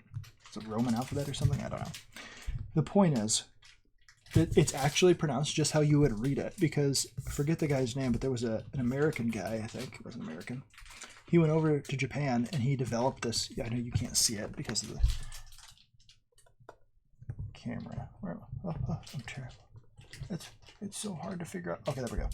Norahiro Yagi. is basically just how you read it is how you should pronounce it. So people are always like, Tagashi Buga, and you're like, no, it's Takahashi. It's just how it's written. So, at least that's what my understanding is. So Grant liked the anime version of this. And as I was reading this not too long ago, I liked how they established the characters and let them read, and they didn't think that it needed to be this really intense stuff. Like, it gave it room to breathe and tell this long form story, and it's this fantasy story. This is what I want. I want to read a comic book that makes me feel the way like a Lord of the Rings or the Kingkiller Chronicles or, you know, one of those series.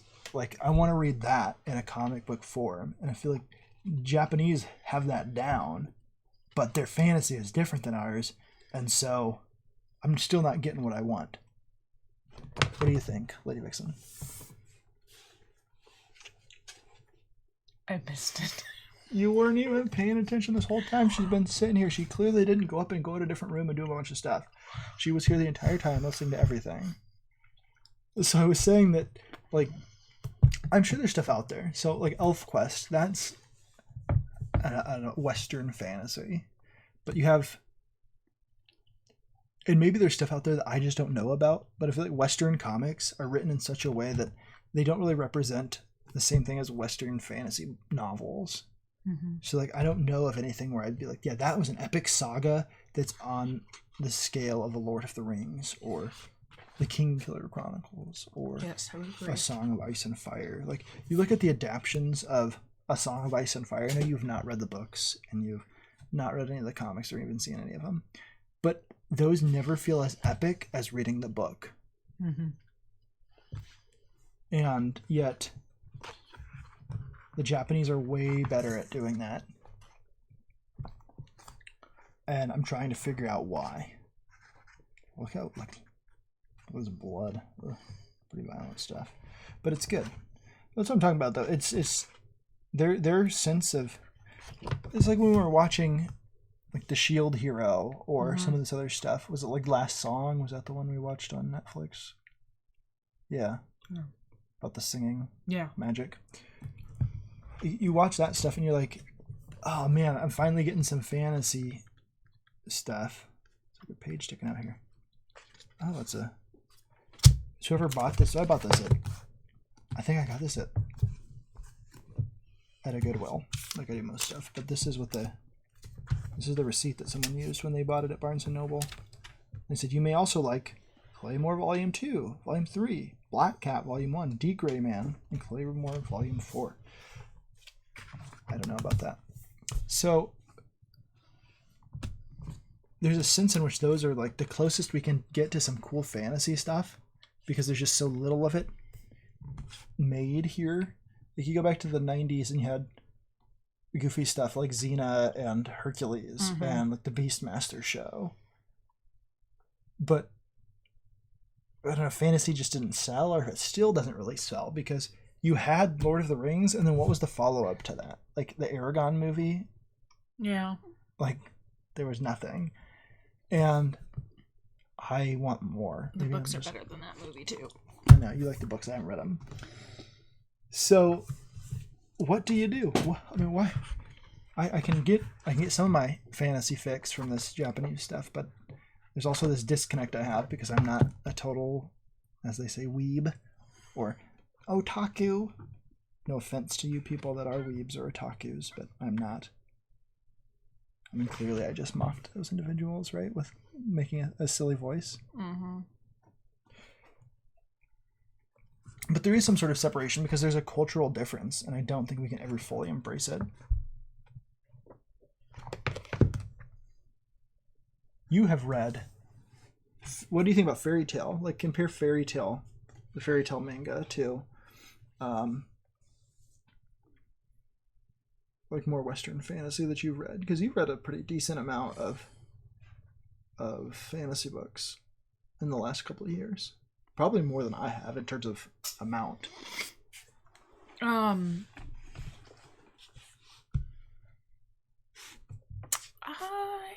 don't know how you would compare them because they're kind of different. Fairy tales. Obviously, it's a shonen action manga, so you have that all the tropes that are involved in that, like upscaling power levels, where like each time they fight something, they have to get more and more powerful in order to fight this new, more powerful villain and all that stuff. But what are some of the similarities between those? You want to go grab that? It's on the stool. So we can flip through that while we talk about it. So we like Fairy Tail. The anime is what I think it was like the first anime that I showed Lady Vixen, because she'd seen like My Neighbor Totoro and like some like Sailor Moon, and I think that was probably about it. Oh, and she had seen Princess Mononoke, so she had at least seen some legit stuff, but it was some stuff that was more mainstream. So you can't just like immediately jump into some whack stuff when you're trying to get someone to watch anime. You don't just like immediately say like, oh, go watch this crazy anime. You know what I love about the fact that this is put out by this company, but also does Attack on Titan, is that you can get these giant, instead of these little volumes, you can get these giant ones. Because I want to look at the art more closely. And I was just thinking about this because I was looking at, there was an Astro Boy omnibus at the bookstore that we went to the other day. Mm-hmm. Did you see me looking at it? Mm-hmm. And it was so tiny. Like I knew that like in 5 years I'm not gonna be able to see those words. Like my eyesight's gonna be like, what does that say? So like these little ones, like please give me giant books so I don't have to get a magnifying glass to look at this stuff. But obviously there's huge differences. Like obviously this is more cartoony than what you'd have in the West. And I've seen some criticism lately where like somebody was, I think it was probably the Comic Book Hut, which sometimes I agree with that guy, but most of the time I'm like, shaking my head. I have no idea who I'm talking about. Mm-hmm. But I think he was looking at something by George Alexopoulos. He was looking at Mary Sue, and he was saying like he didn't like the cartoony squash and stretch and like different, the more Japanese style of like changing faces around to suit emotions and things, like stuff like this. So yeah, I like that. And earlier you were talking about the simplicity people have with saying it's too simple. I like that. That's usually the stuff that I'm more drawn to. I was trying to find that other one that we were talking about, the Gem World, whatever. I don't know what happened to it. But Princess Amethyst of Gem World. Yeah. Which is a DC book. It's another one of these Showcase Presents. It was just out here. I don't know what we did. I probably put it somewhere. Well, anyways, in that one, at least the beginning stuff, like, there was so much going on in the artwork that was almost, like, too much. Yeah, it can get busy sometimes, especially without the colors. But that's what, like, this is drawn for black and white. Like, this has never been colored because this is coming out serialized every week. Like, that's the format for this stuff. So, they're drawing it specifically for black and white.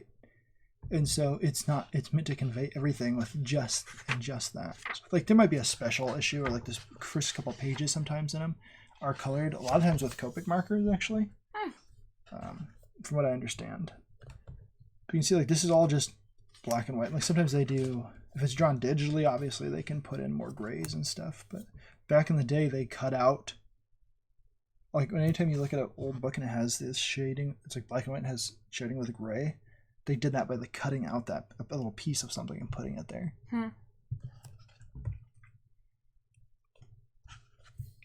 I think there's a lot to learn for me because look at the action is always better in not always, but a lot of times is better in these mangas. Like, I feel like they have a grasp of, just because a lot of times because they're more cartoony. Obviously, Claymore's a little bit more realistically drawn in a sense. I mean, it's still got that, but it's a more serious, mature book than Fairy Tail. But at the same time, like, there's still there's more visceral action, but you still get those motion like you do in. So where's that page? But like it really feels like on this page, like you really punch this guy. You're really coming down at the ground. Obviously, all these lines and everything. But there's like that sense of movement that I think sometimes with Western art, it can feel really static. Mm-hmm. Like it's pretty to look at, but the storytelling sometimes lacks because it doesn't feel alive. Yeah.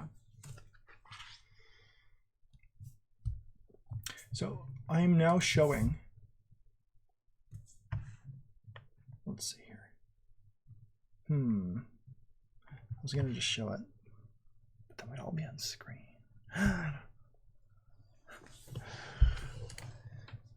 Actually, wouldn't, because the camera will still be pointing down at the desk. All right.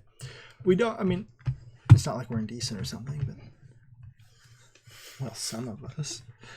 Little doggy back there doesn't have her collar on. She's completely nude. All right. Let's get rid of the webcam here for a sec. So this is Bernie Wrightson's Frankenstein.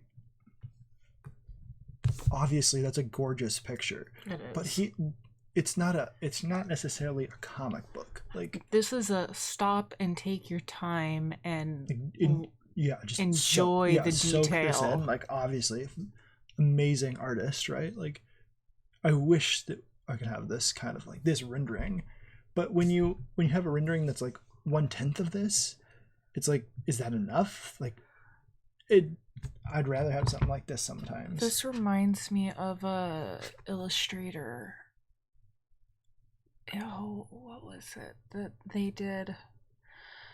They won several, at least the books, kids' books, won several like awards. There's usually a little dog hidden in each. I don't know what you're of talking it. about. Can you remember any of the books? Two Bad Ants. Like the Two Bad Ants? I think that was one like of that them. book. Yeah. Chris Van Allsburg.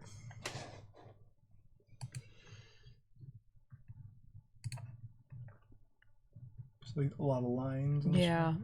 Chris Van Allsburg is his name? Yeah. It's Cam.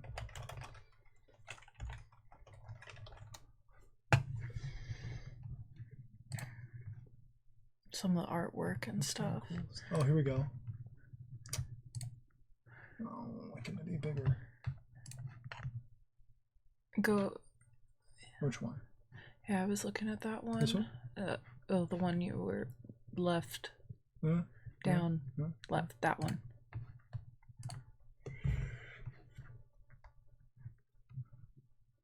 Yeah, It's like, not the same, but like kind of that similar like a style. whole book, a whole like the time it would take to make something like this is so huge. Like you can't do it. Like even Bernie Wrightson couldn't do this for a whole comic book. It would take forever. Like, would I want this? Yes. Do I want a comic book that's this good? Yes. But It'd have to be bigger. It'd have to be a large size. yeah, it'd have to be like a huge, expensive volume so that you could look at it. Like you'd want this in the size that it was drawn, so that you could see everything. Because that much detail is going to get lost unless it's ginormous. Yeah. Because it can't. When you print it, it's going to lose that information. Like it can't be reproduced at a small scale, and that's why I like these big volumes. Like you can't have as many of these on the shelf because they're so big. But for select books, like you're getting pretty close to what they drew it at. So you're getting all that information. But that's more expensive.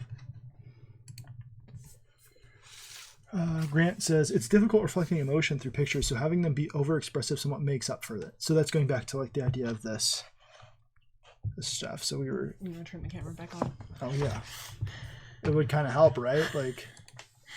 Here, look at this page that nobody can see. Right? We were looking at my live stream page. Good thing it's not like showing my stream key or something, so someone doesn't put something inappropriate up.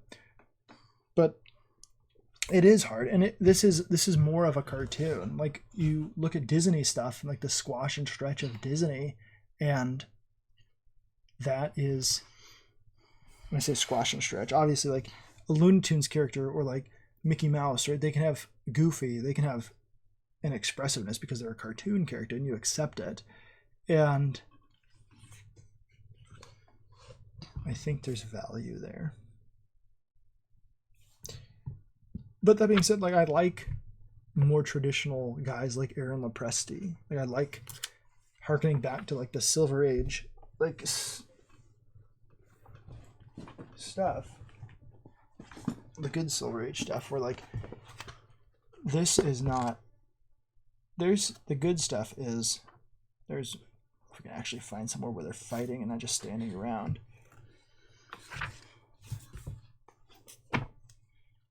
Which may not be in this book.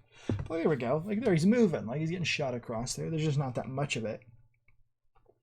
So you have, like, this good drawing here, right?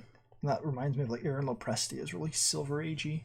And I enjoy that stuff. I'm not totally writing that off. Like, there we go. Mostly you see it on covers. And then the inside of the book is just, like, a bunch of dialogue and boring. But there's Star Sapphire. Who is she? Who could she be?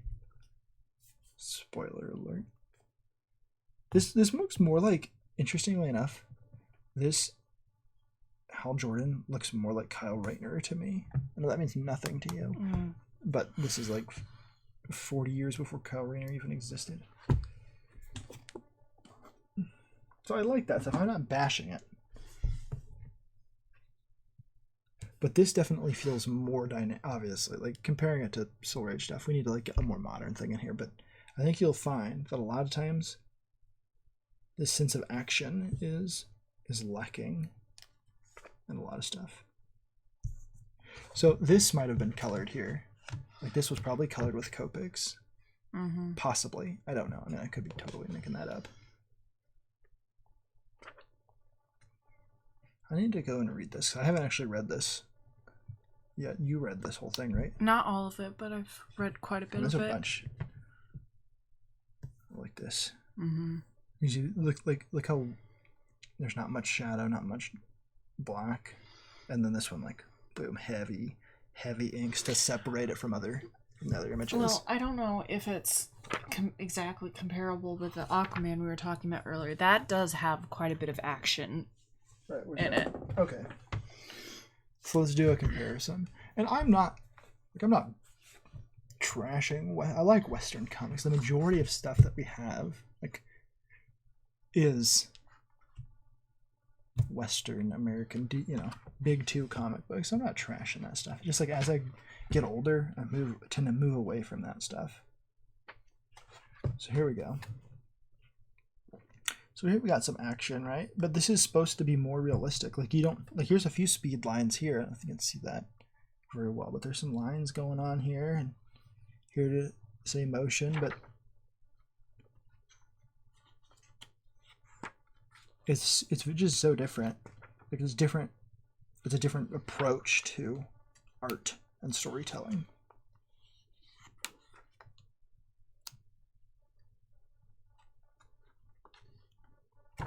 See if we can find another action scene here.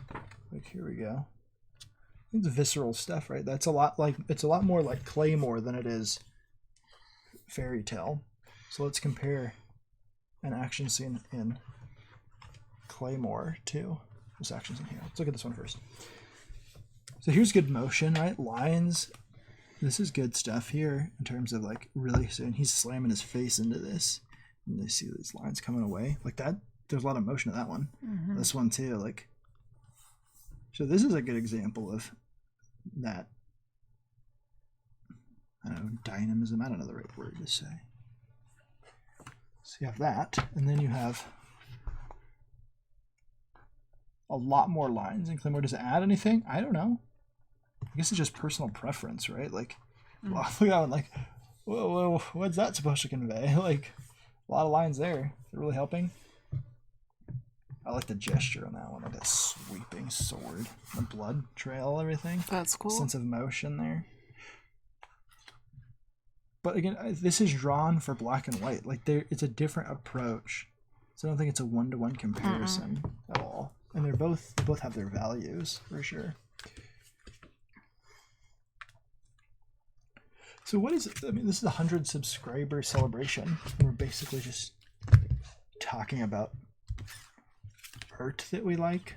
Is that it? I guess. Books that we like. I mean, what is a celebration? What does it entail? Like, do you pop champagne? Some people do that.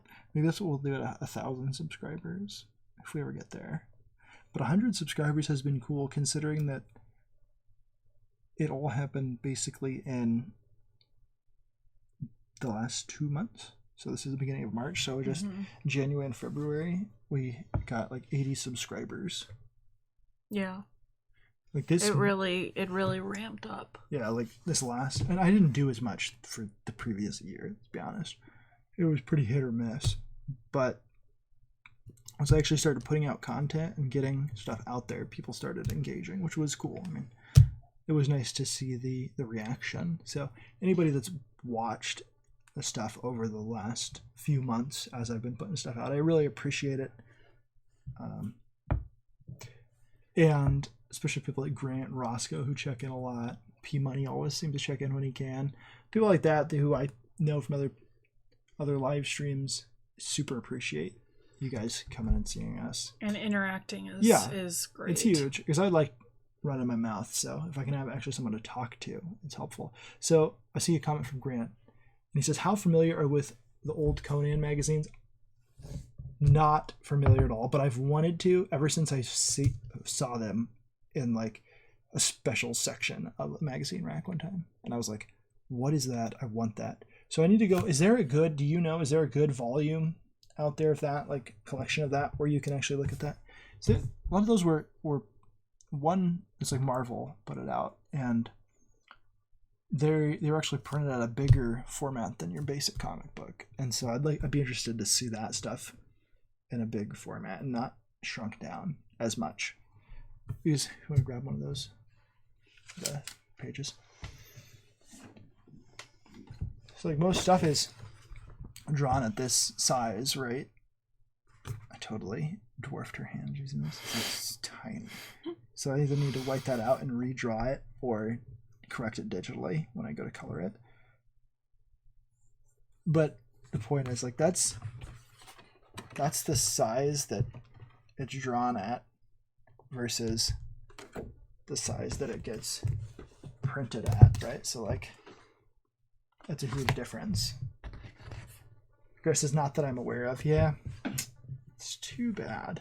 I need to be more familiar with that stuff. I want to be, because that's exactly what I'm looking for. Is that the thing that's going to scratch that fantasy itch that I have? Is like that Conan stuff that Marvel did back in the day? Who knows? It might be. It might be exactly what I've been looking for, the epic tale of Conan the Barbarian.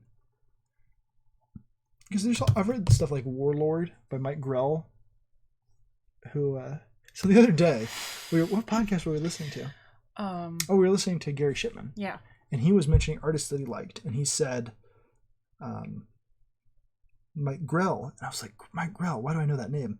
And I was trying to think of what comic book they did, and I got it mixed up with the guy that did Grendel because of the Grendel. It was funny. It was funny to us at the time. It was. But my point was Mike Grell did Warlord. And I've read that, have it, the collection of the first issues from DC. It's like one of those early, when Warner Books was putting out these collections of comics and saying, well, hey, let's get into this market, this trade paperback, collecting this stuff together and selling it in the bookstore. What a novel idea. And it was good. It was fun, but it doesn't have that like epic scope that I'm looking for, like when I read one of these mangas. You just need to do your own. Oh, come on. There's so much work. The thing is, though, drawing these fantasy worlds requires like actual artistic ability and dedication to getting armor and things. at least somewhat correct, or like attempting it. That's why like all my stories are set in the 20th or 21st centuries, so that I know how to draw that clothing style and everything, and like it doesn't matter what car I draw, because like that car hypothetically exists, unless I'm drawing like a super period piece like 1940s or something. Like basically from the 70s till now I can draw a basic car and it looks sort of like it could fit. It's called laziness. But I do have ideas for fantasy stuff, but I don't know. I feel like I'd probably just write that into a prose thing and not go. Even though the other day I totally contradicted that and said, that's what I want to do after that. That's true, you did say that. I don't know. So I have like 3 stories that I want to get told that I came up with in the span of a few weeks.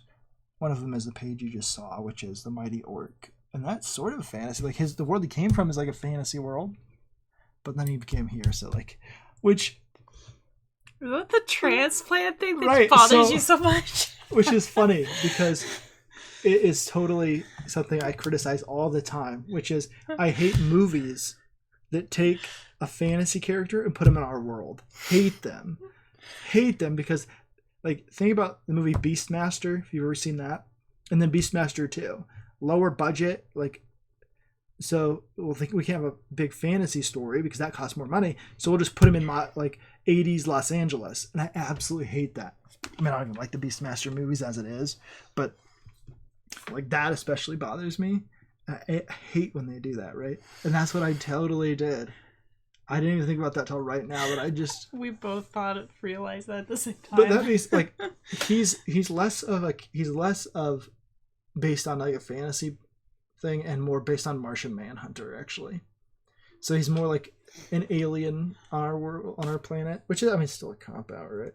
But oh man, I totally betrayed my ideals, everybody. I'm gonna have to rethink this whole thing. Not really, because like I said, when I was creating him, he was more based on Martian Manhunter, but I didn't want him to be an alien because the name I came up with was the Mighty Orc. So, he's gonna be a fantasy guy, and I didn't think about the fact that I took him from a fantasy world and put him in ours. Oh, I'm gonna have to put him back and tell a story in that someday.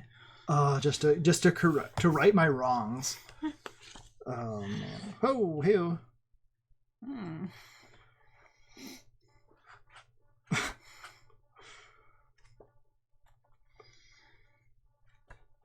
So, what do you think?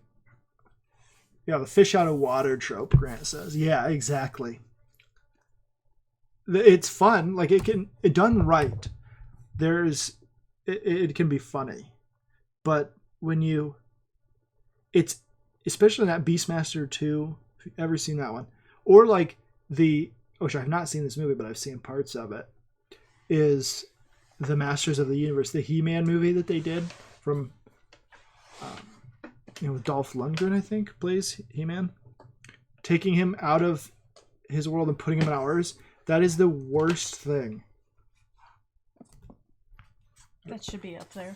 I mean, yeah, because it's what the video is titled. Yeah. Let's just cover up this manga. We're not weirdos. We're not weebs. I promise you. Not that there's anything wrong with that. I know you've never watched Seinfeld.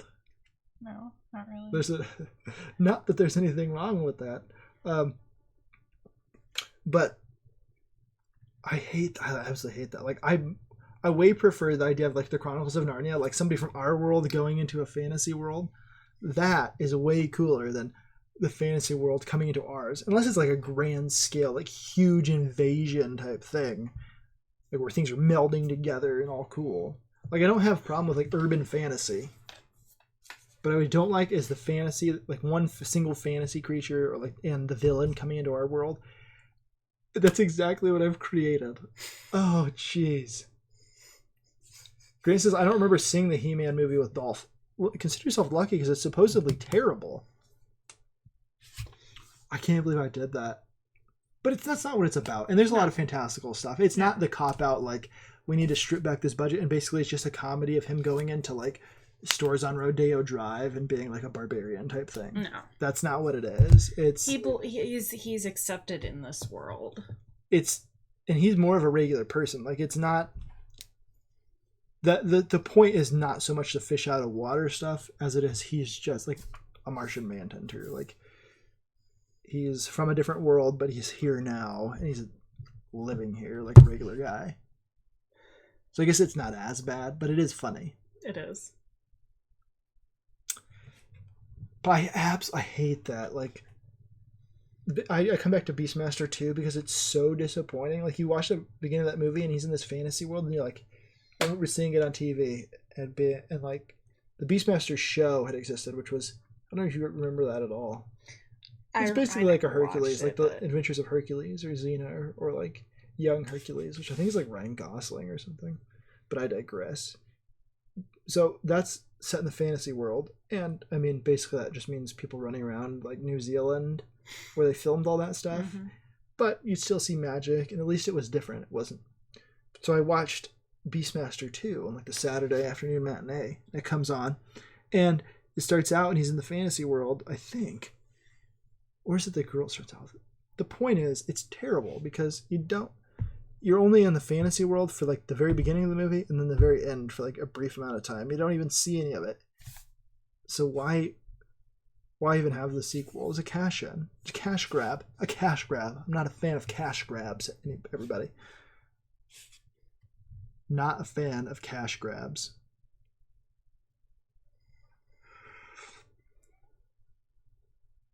Grant says, one of the things that bothers me is using time travel when it doesn't fit.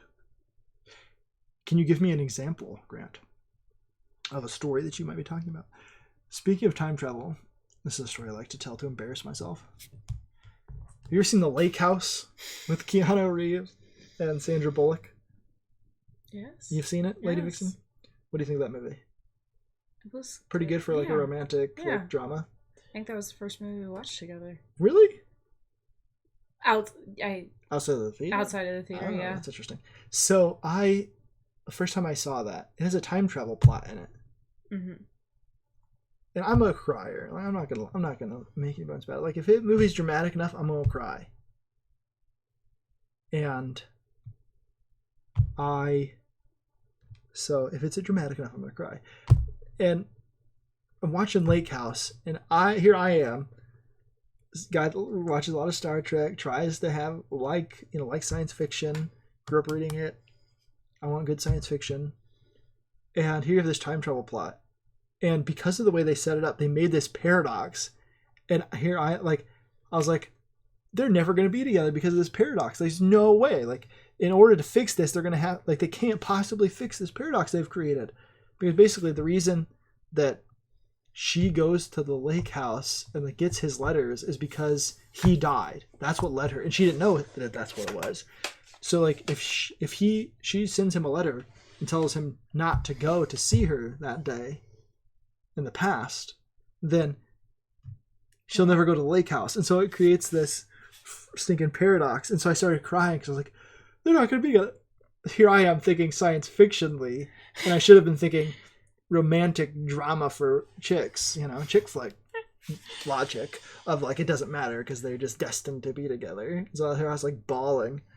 I don't know about bawling, but there was a single manly tear, we'll say, like, coming out of my eye. It's just like crying, like, they're never going to be together. Grant says, near everything made these days are cash grab. It's true. Not Bigfoot Bill, though, because he put like a ton of money back into these books. That's true. Obviously, he wants to make money so he can continue to do it. But it is good to see somebody that actually cares about putting out a quality product as opposed to something that could have been good had someone just cared a little bit more about the quality. Like, it'll be interesting to see. So, obviously, Gary Shipman did these omnibuses, and there's a lot of content in these. But he put out 3 different versions, basically this size, which was the cheapest. Then there was a special, like a hardback edition, and then like a special edition. each at a obviously different price point. And now he's doing only hardbacks for this campaign for Titan that he's doing now. It'll be interesting to see what he learns from having done both and what he does going forward, because he's talked about a lot of different things.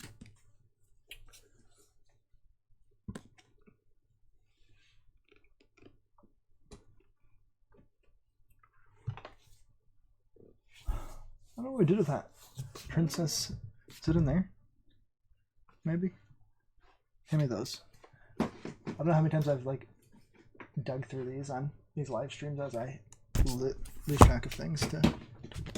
Grant says he's trying to think of a good time travel abuse situation but can't right now. LOL. You know, I get the general gist of what you're talking about. When, I think that lake house is a good example of something that's just... This is, oh, the Boruto anime did one recently. I have not watched the Boruto anime because Lady Vixen is not yet through Naruto, so. Are we close? No. No? I don't remember. Did we get to the actual... No, yeah, we started the time jump, so But, I mean, we've got 600 episodes. Ridiculous. There's some where, oh, they're stretched so much. I hate shonen adaptions. When they're like Naruto or Bleach, where a single fight takes 16 episodes. I want to read some of this stuff. I want to read this Johnny Quest one. Let's just read this on air. That'll be good, thrilling live stream stuff, right? I don't know how many times I've talked about this, but this Dave Stevens who created The Rocketeer. He did this cover, and it looks amazing. Because it looks like Johnny Quest, but it also looks like Dave Stevens art. Too bad he didn't do the interiors. But it's hard to figure out who drew this, because you have, instead of normal credits, I hate having this mirrored and backwards. If you can see that, it says president and vice president. It doesn't say... I don't know what that means. Are these the actual positions that these people hold?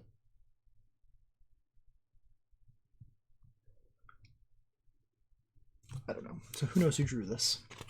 I do not. What I was talking about recently on one of those streams is Comico and NEC and all these people putting out comic books in the 80s. They put it out on way better paper than the DC and Marvel books were printed on, but their prices were also higher.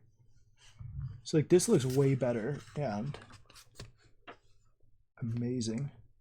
I love these colors, the simpler, more restrained colors, the classic colors, where you only had so many colors to choose from to tell your story. So you really had to have your design on point.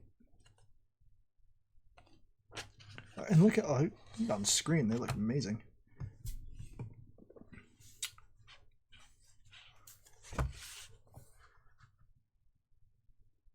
Grant says, I like his art style. Yeah.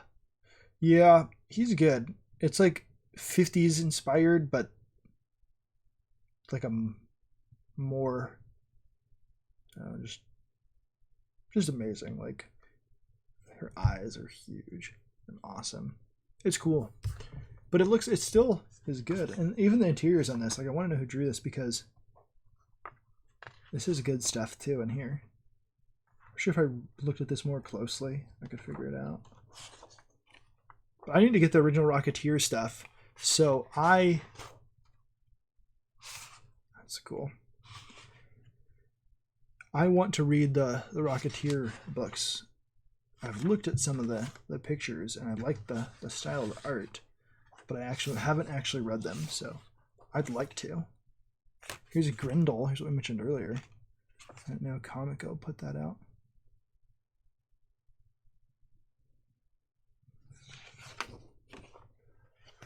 I miss letters to the editor and all this stuff. It helped. This was the online community before there was an online community, right?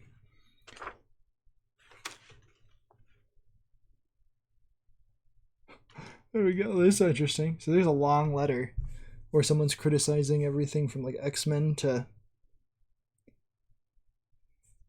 DC. Listen to this.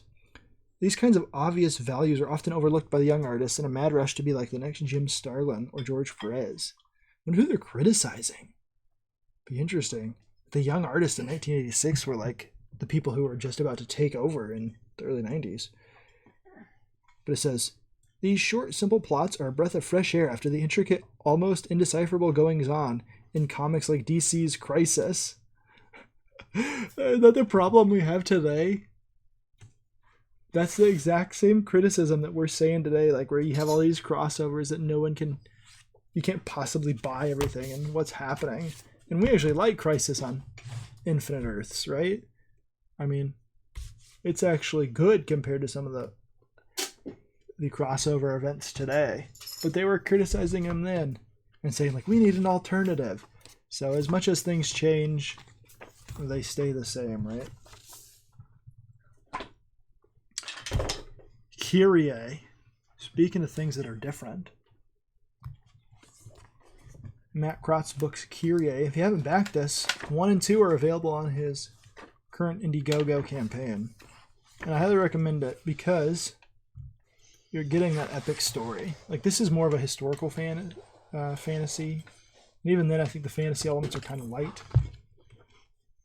But this is the scope that I'm looking for. I want a story that feels like I'm actually getting a grand tale. That being said, though, if I had one criticism of Kyrie, and I forgot to say this in my review, I said it in the initial review I made, but then I remade it because I kept hitting the desk. And so the sound was messed up.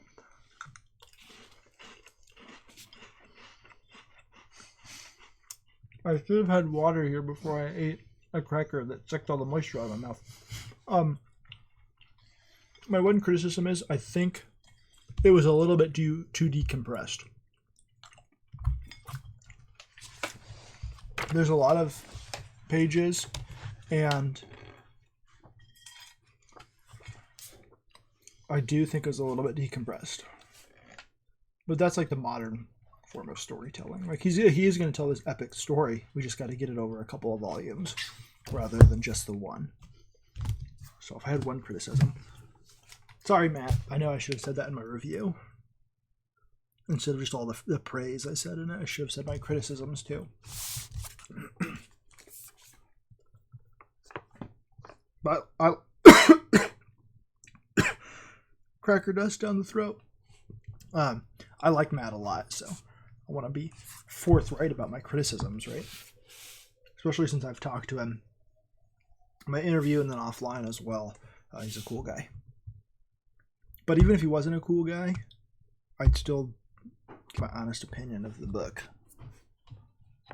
And if I'm talking about something, most likely it's because I like it. I don't want to spend a ton of time criticizing something that I don't like. Why waste my time talking about something that I don't enjoy or don't like? So sometimes I'll give a shout out to a smaller guy just to say, like, I got this book. Here's my initial impressions, like I did with Bric-a-Brac, which I liked Bric-a-Brac for what it was. But I didn't spend a huge amount of time talking about it because I didn't have that much to say. It's a single issue of a comic that the story isn't complete. It stops right in the middle of the action. And so we have to see how it resolves. But when you have something like Bigfoot Bill, on the other hand, it's a little bit more money, but you're getting at least a complete story.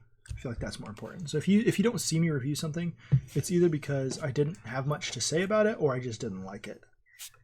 So take that as you will, because I have back stuff that I have not, as far as this crowdfunding joint goes. I have back stuff that I have not talked about because of one of those two things. I didn't have much to say about it, or I didn't like it. And if you're paying a premium for it, you should probably be. Or maybe people want me to talk about that stuff, but the way that the toxicity is and the vitriol levels that there can be, why even do it?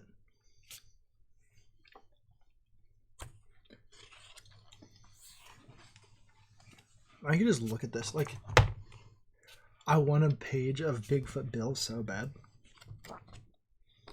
I just love Doug's art. Like, I'd settle for an Earthworm Jim page too, right? Like, settle. You said he's doing something in the style of Calvin and Hobbes, or yeah, he did that for. Did you know? I'm not sure. No, I never saw that. Right. Well, he did it for Mike Miller's campaign, Bless This Mess, which we'll take a look at. Because I like to promote people. Hopefully he can get to his crowdfunding goal. Let's see. That's not what we want. News. There we go. So Mike Miller is doing this Bless This Mess comic strip in the form of, it's like Calvin and Hobbes inspired, right? 12 days to go. He's $5,500 more dollars. Hopefully he can get there. I don't know. He launched this without building it up at all as on an accident. He accidentally launched it. I think I told you that. But there's some really they're funny. I showed you a couple of these Mike Miller ones. Yeah, I think I've read all the ones that are on Webtoon. Yeah, so they're pretty funny. If people have not backed this and you're waiting, you're not sure if you'll like it. If you like newspaper strips, comics, you'll like these. Like, they're pretty good. It's like any newspaper comic, unless it's Calvin and Hobbes. Like, not every single one is gold. Just a ringing endorsement, right? Like, not every one is gold, but the ones that are just totally worth it. Like, you got to mine through all that, that pyrite to find the actual gold. And they're good. But like, not everyone strikes everybody's fancy. There's, it's comedy. Not every joke lands for every single person. So here's Doug's comics that he did. Not again. Sorry, I had to kill you again. He wrote this really quick. You probably shouldn't use the same word there. Need an editor, Doug. It's okay, Dad. You can't help it if you stink. Actually, I used to make video games. Were they any good? I don't know. They're pretty famous. You've been on screens all day. I'm hardly ever on screens. You also let my brothers go as long as they want. And then he's sitting there on the... real. Totally real. So those are his. And then Elliot Fernandez did one somewhere. I thought he put it up. There's Jerkmonger. Maybe it's an updates? No, no updates. I don't know. Could have sworn he put it up here. Guess not. Or it... Maybe, I don't know. Maybe I saw it somewhere else, but he was doing one. Which I love Elliot Fernandez's art. Even though I've never actually read a book by him. I just admired what I've seen.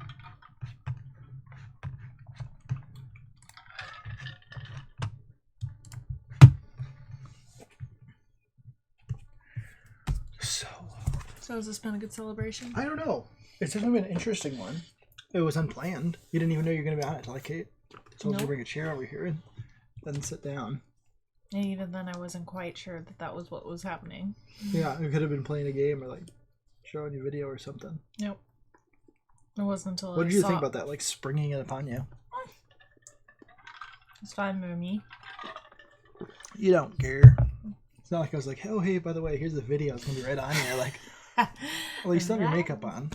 That's true. I guess true. I did actually put some effort into getting ready today.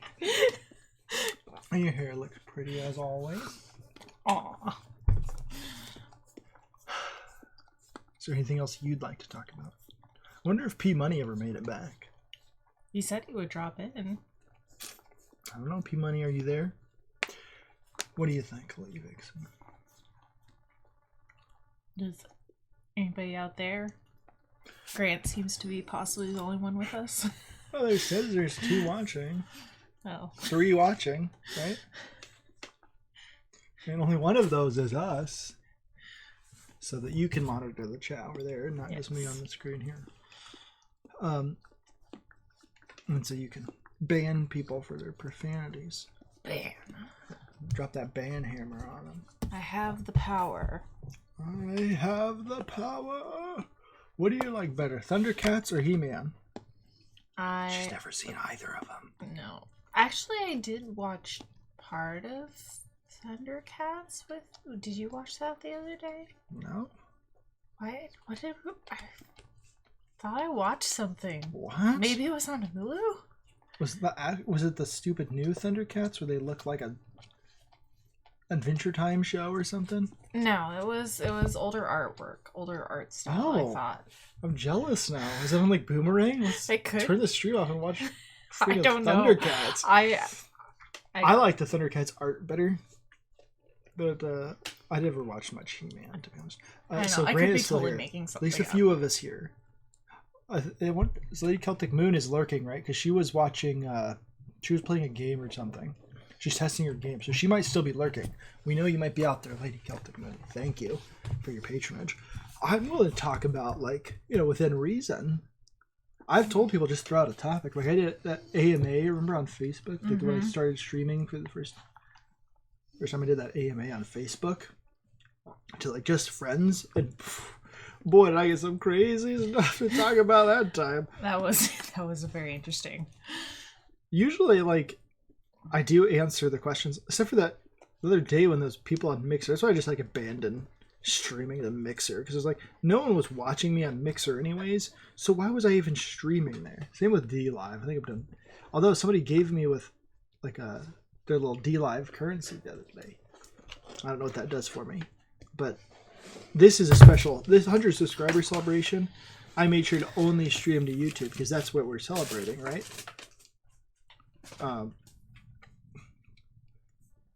But I usually answer everybody's questions, unless it's gonna get me in super trouble. Like that was a random person on the first holler at me, remember? Yes. I was like, well, I'm gonna answer this question because I'm not afraid of the question. Yeah. But at the same time, I was like, Rando, how did you even find this chat, Rando? And it wasn't like... It was so off the wall. And so off topic from like, we were reviewing movies. I know you were just handing me movies off the shelf to review. Grant, you were here for that, right? Do you remember that? And that guy like came in and just, well, what do you think? Is homosexuality a choice? And I was like, oh my word. Where's this coming from? You're going to put me on the spot like this. Maybe he'd been watching from afar and was like, oh, this guy. I'm going to get him. Probably a bigot. I'm going to trap him. He's probably one of them bigots. Oh, maybe it's somebody I know in real life, and they're like, I can think of one individual that hates me enough, apparently, to call me a bigot and do that kind of thing. Yeah, Grant remembers. He says it was weird. Yeah, that was so random. But I do answer any questions. I'm not afraid of questions. Like there was, so on that Ask Me Anything. Obviously, I'm nobody famous. I worked at a small video production company that did Christian media, and I was on their shows that it's not like they were huge, but I did some of that stuff. So my name was at least out there to some individuals, and it means something to somebody who watches that stuff. Mm-hmm. So why did I do an AMA? Because I was bored. Grant says, I had expected him to stay on and troll. I'm surprised he didn't. Yeah, nobody even had to block anything he said, or like, I don't even think it was anything. It was so random. He's like, here's a troll, boom, gone. That's what makes me think it was like a legitimate question. And I think you deflected it well enough. Kind of deflated. Yeah, deflated is a better word. But so I was doing that AMA, and like someone asked me what I thought of like the Jewish people and stuff, and I was like, oh god, like this was a bad idea. Basically, like, do you think the Jews rule Hollywood and stuff. I was like, oh gosh. It was not actually the question, but that's basically what it comes down. Is that kind of like, all right, maybe this wasn't such a grand idea. Especially because like it was a Facebook thing, so it wasn't like there was moderator, mods that could go in and delete their crazy comments. The only time we've had to censor people was today. But that was automatic censor that happened, and it wasn't that bad of a thing. It wasn't like it wasn't anything. Like if it had gone in the stream, like I wouldn't have cared that much. It was kind of, I mean, it was relevant to the topic at least. But and then the Mixer guys, was that last week or earlier this week? Something like that. And so I had to like go onto Mixer and block these guys from the channel because they were really trolling too. Because I was like, they said something crass, and I was like, oh. So I addressed their crassness and said, like, basically rebuked them for being vulgar. And you didn't even, for those of us that were not on there, I didn't know them. What was going on. I just said, oh, someone on Mixer is a jerk. I never even watched anything on Mixer. I don't even know why I was. What is Mixer? It's basically Microsoft's Twitch. Oh, okay. And they've seduced some of the big Twitch streamers over there with lots of money, so that people will watch it. But I still haven't watched anything on there. Like I looked for some art stuff on there. There's not many art streams on there. I've seen not as many as there are on Twitch for sure. So that for me it was like.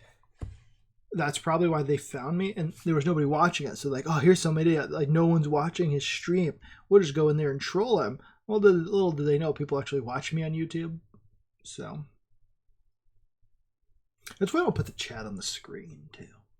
Some people put the chat up on the screen, like Brian Shearer does that, but he probably has auto mods on and stuff that censor stuff on like Twitch. I wonder if does Twitch have? I think.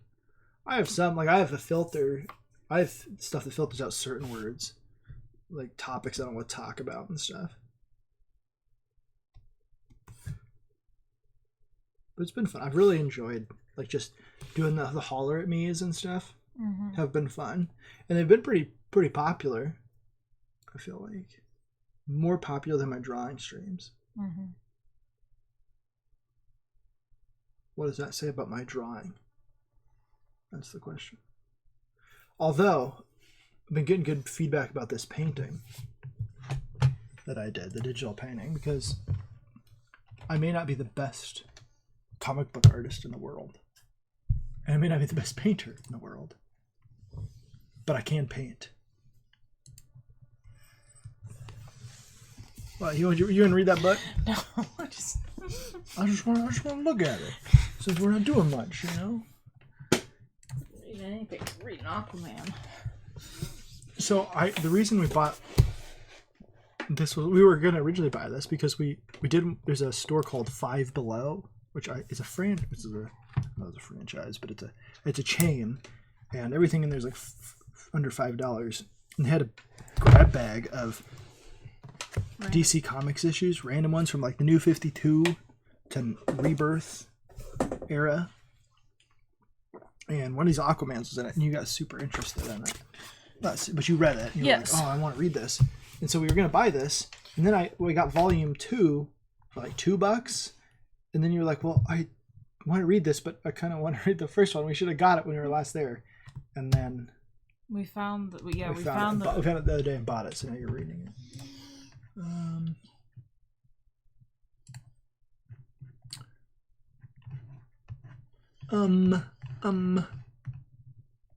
Boom. So there's the painting I did. And this has gotten positive reviews. Because, believe it or not, I'm walking on air. Never thought I could feel so free.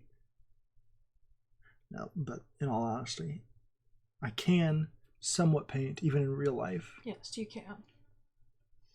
And I spent a lot of time painting landscapes and stuff and learning that way.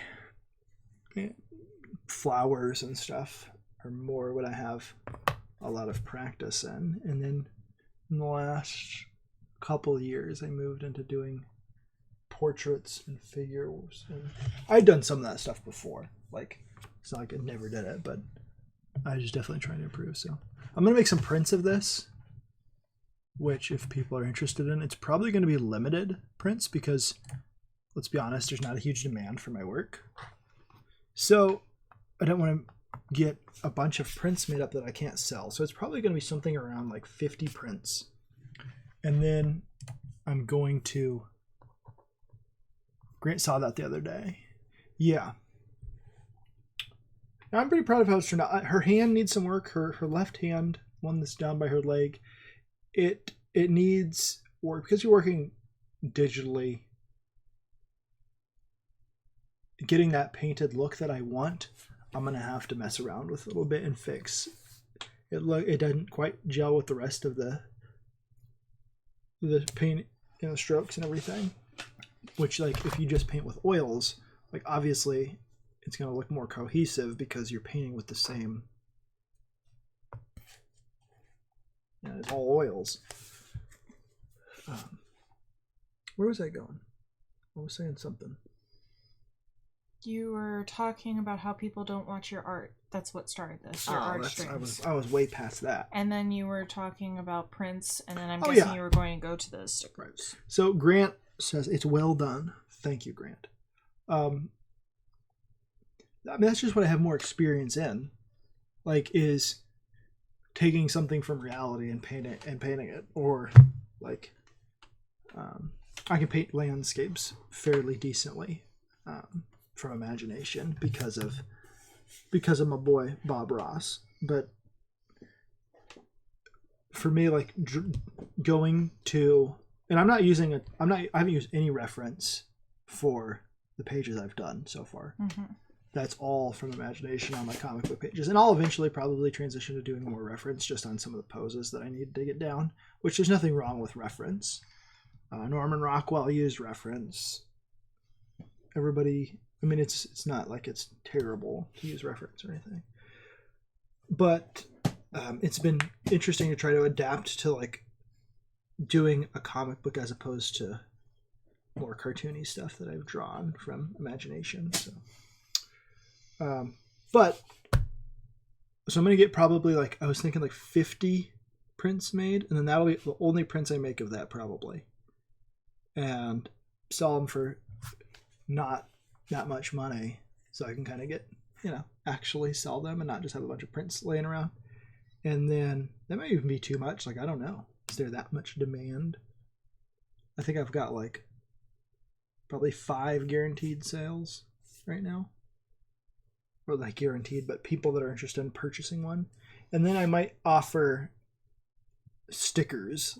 So that was a suggestion from Dee Dee Willingham. She said, because I said I was going to probably do a limited print thing and not do too many of them. That way you can, what is it? I mean, I can put like 1 out of 50, and be like a real artist. But she suggested stickers, so I may sell stickers of it. And that's that's kind of cool. Mm-hmm. And I can just put that up in like a shop, and people can buy it if they want. And that company will do all the fulfillment, and I'll make like a fraction of a penny on it, but at least it'll be out there. And that's all I've mentioned. As we look around this room, there used to be more pop stuff up on the walls, mm-hmm. but that's just been taken down and replaced with more paintings and prints of paintings. What do you think about that? If we had a Bigfoot Bill page, would you want that up on the wall to look at? Like, would you view that in the same way as you do that painting of Paris there? Or the sailing ship? I don't know. They're different. Yeah. And it's not like this room has like a cohesive theme. It used to have 3 sailing ships and a pop art thing about a sailing ship. Yeah. But so Grant has a good idea. He says, eventually you could make a compilation book. Yeah. Take my best stuff. You know what I need to do? So I'm sending this to a relative. On Sharon Marlowe's stream, I said it was my aunt. I mean, really, it's my cousin. But it's my dad's cousin, so like, you know, what do you call your cousin once removed, right? It's like, well, so, but I should try to get like a scan of this, a scan of this at least. We need a good scanner. If I do enough stuff, and I'm going to be possibly doing commissions going forward in that painted style. So this is a good time to talk about this stuff. It's just the 100 subscriber celebration, sort of a milestone. Talk about like what I'm going to do going forward.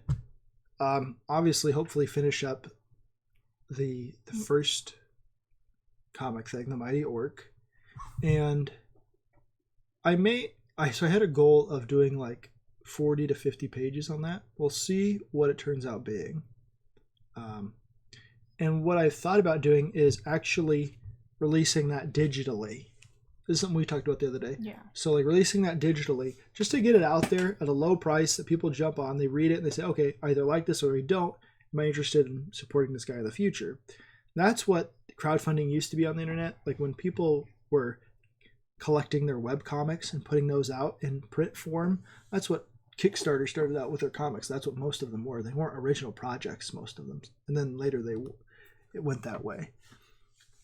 But that's my goal, because I don't have a name at this point. Like no one should just trust me implicitly.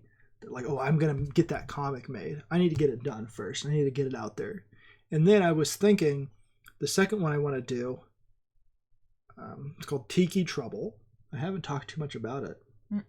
But it's a little bit more personal for me than there's some things that are things I'm thinking about in the Mighty Orc, at least in general ideas.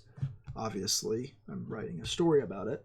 I want it to say something about my worldview and thoughts, but Tiki Trouble is a little bit more personal to me, and that it's about a veteran and some of those things that the veterans struggle with once they get out of the service, like not being around people, wanting to be alone, but at the same time, like needing people around them. And at least that's the thing I experienced. And it's set, obviously, if you can gain from the idea, it's set in like in a Pacific island, fictional one. And it's going to be inspired a lot by sort of like the 50s tiki popularity, like the Tiki Room, and Dennis the Menace goes to Hawaii, stuff like that, and Tiki Monsters. So that'll be the second thing I work on, and I'm thinking of combining that with the Mighty Orc into like a dual story book with a story that doesn't, like, if they're not directly related, but something that is in both of the books that comes together. So they're sort of connected a little bit as a backup story. So it'll essentially be two longer stories and one story about a character that branches both of them, and then put that together in a book so that people are getting more content in the book, and then maybe that'll be something people are more interested in. So as far as the comic book stuff, that's what it's going to be going forward, I think, in terms of what my idea of what I'm going to do, how I'm going to put that stuff out. And Tiki Trouble, I may or may not release digitally in that single format. We'll see. It depends on how well Mighty Orc does, if it does well at all. But the good news is it doesn't, like, it costs me money to buy ink and paper, and the money that we already have with the digital stuff that we already have and already use. So like, it's not costing us money to put it out digitally. Hypothetically, we're putting it out there, and then we get some of that money back from like Amazon or wherever we sell it. So that's the plans on that. And then as far as like painting stuff, commissions. Yeah, commissions. So we've gotten a little bit of interest in that because people have seen this lady that I painted, and they've seen some of this other stuff. They see like, yeah, well, actually he does have some talent. Like sometimes I just, like, this is not exactly like emblematic of my quality art. This is more something like I was just messing around, like this is going to be a mixed media piece eventually. So I'm trying to just do random stuff on that one. But people have seen that I can actually do a little bit of art when it comes to painting. And so they are actually interested in some commissions. So I'm trying to branch out and do stuff. And I think I'm probably going to work mostly digital. But if someone wants a painted commission, it's going to take like actual oil painting. It's going to take longer. And it also involves some investment on our part because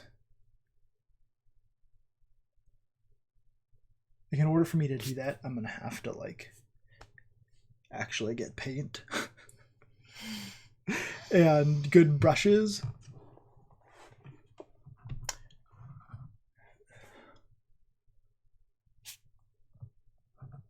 I hate how this, I need to get a better setup for the camera because of where it's at, it distorts it. The rose looks like it's at an angle. And then this obviously does as well. But you can see like I actually can paint a little bit. So that's the goal for the next year in terms of art is I may work on some of these commissions and then I'm hopefully going to finish up at least the penciling and inking of the Mighty Orc. And I see a lot of people, especially now because there's this popularity of crowdfunding where a lot of people are jumping on this bandwagon. They're saying, well, I've got a story I want to tell. Like, where can I find an artist? Or where can I find... And that's good. Like, I'm for people doing that. But at the same time, I know me, and these are goals that I've had for a really long time. And there's stories and ideas that I've started that I haven't finished. Mm-hmm. And there are things that I've written that I have the entire plots worked out, and they're only in my head. So I don't ever want to be in the position where I don't have something finished, and then people are waiting on me because I know me, and I will procrastinate, and I will not get it done. Mm-hmm. I think the good thing for me, though, is that obviously I'd love to have taken art classes and been trained in this stuff and had learning and schooling on it. So I've had to figure out a lot of this stuff on my own, which a lot of artists do. But for me, I'm glad that all the schooling I've had has been in writing, because then you can tighten that stuff up and you have a good idea of plotting that stuff out. That is the celebration, and looking forward to what's to come. We may do more puppet theater. That was very popular the other night. Yeah, people really seem to get a kick out of that. Oh man, I don't know how many times, like, that was it was definitely interesting, right? Yes. And it was a little bit draining because I'm like having to really do a lot of improv and get into it and do different characters. So, especially since it's live and interactive with characters. All right, Grant, we're going to wrap it up here. It's probably time. You're probably later than us. So, puppet theater from time to time.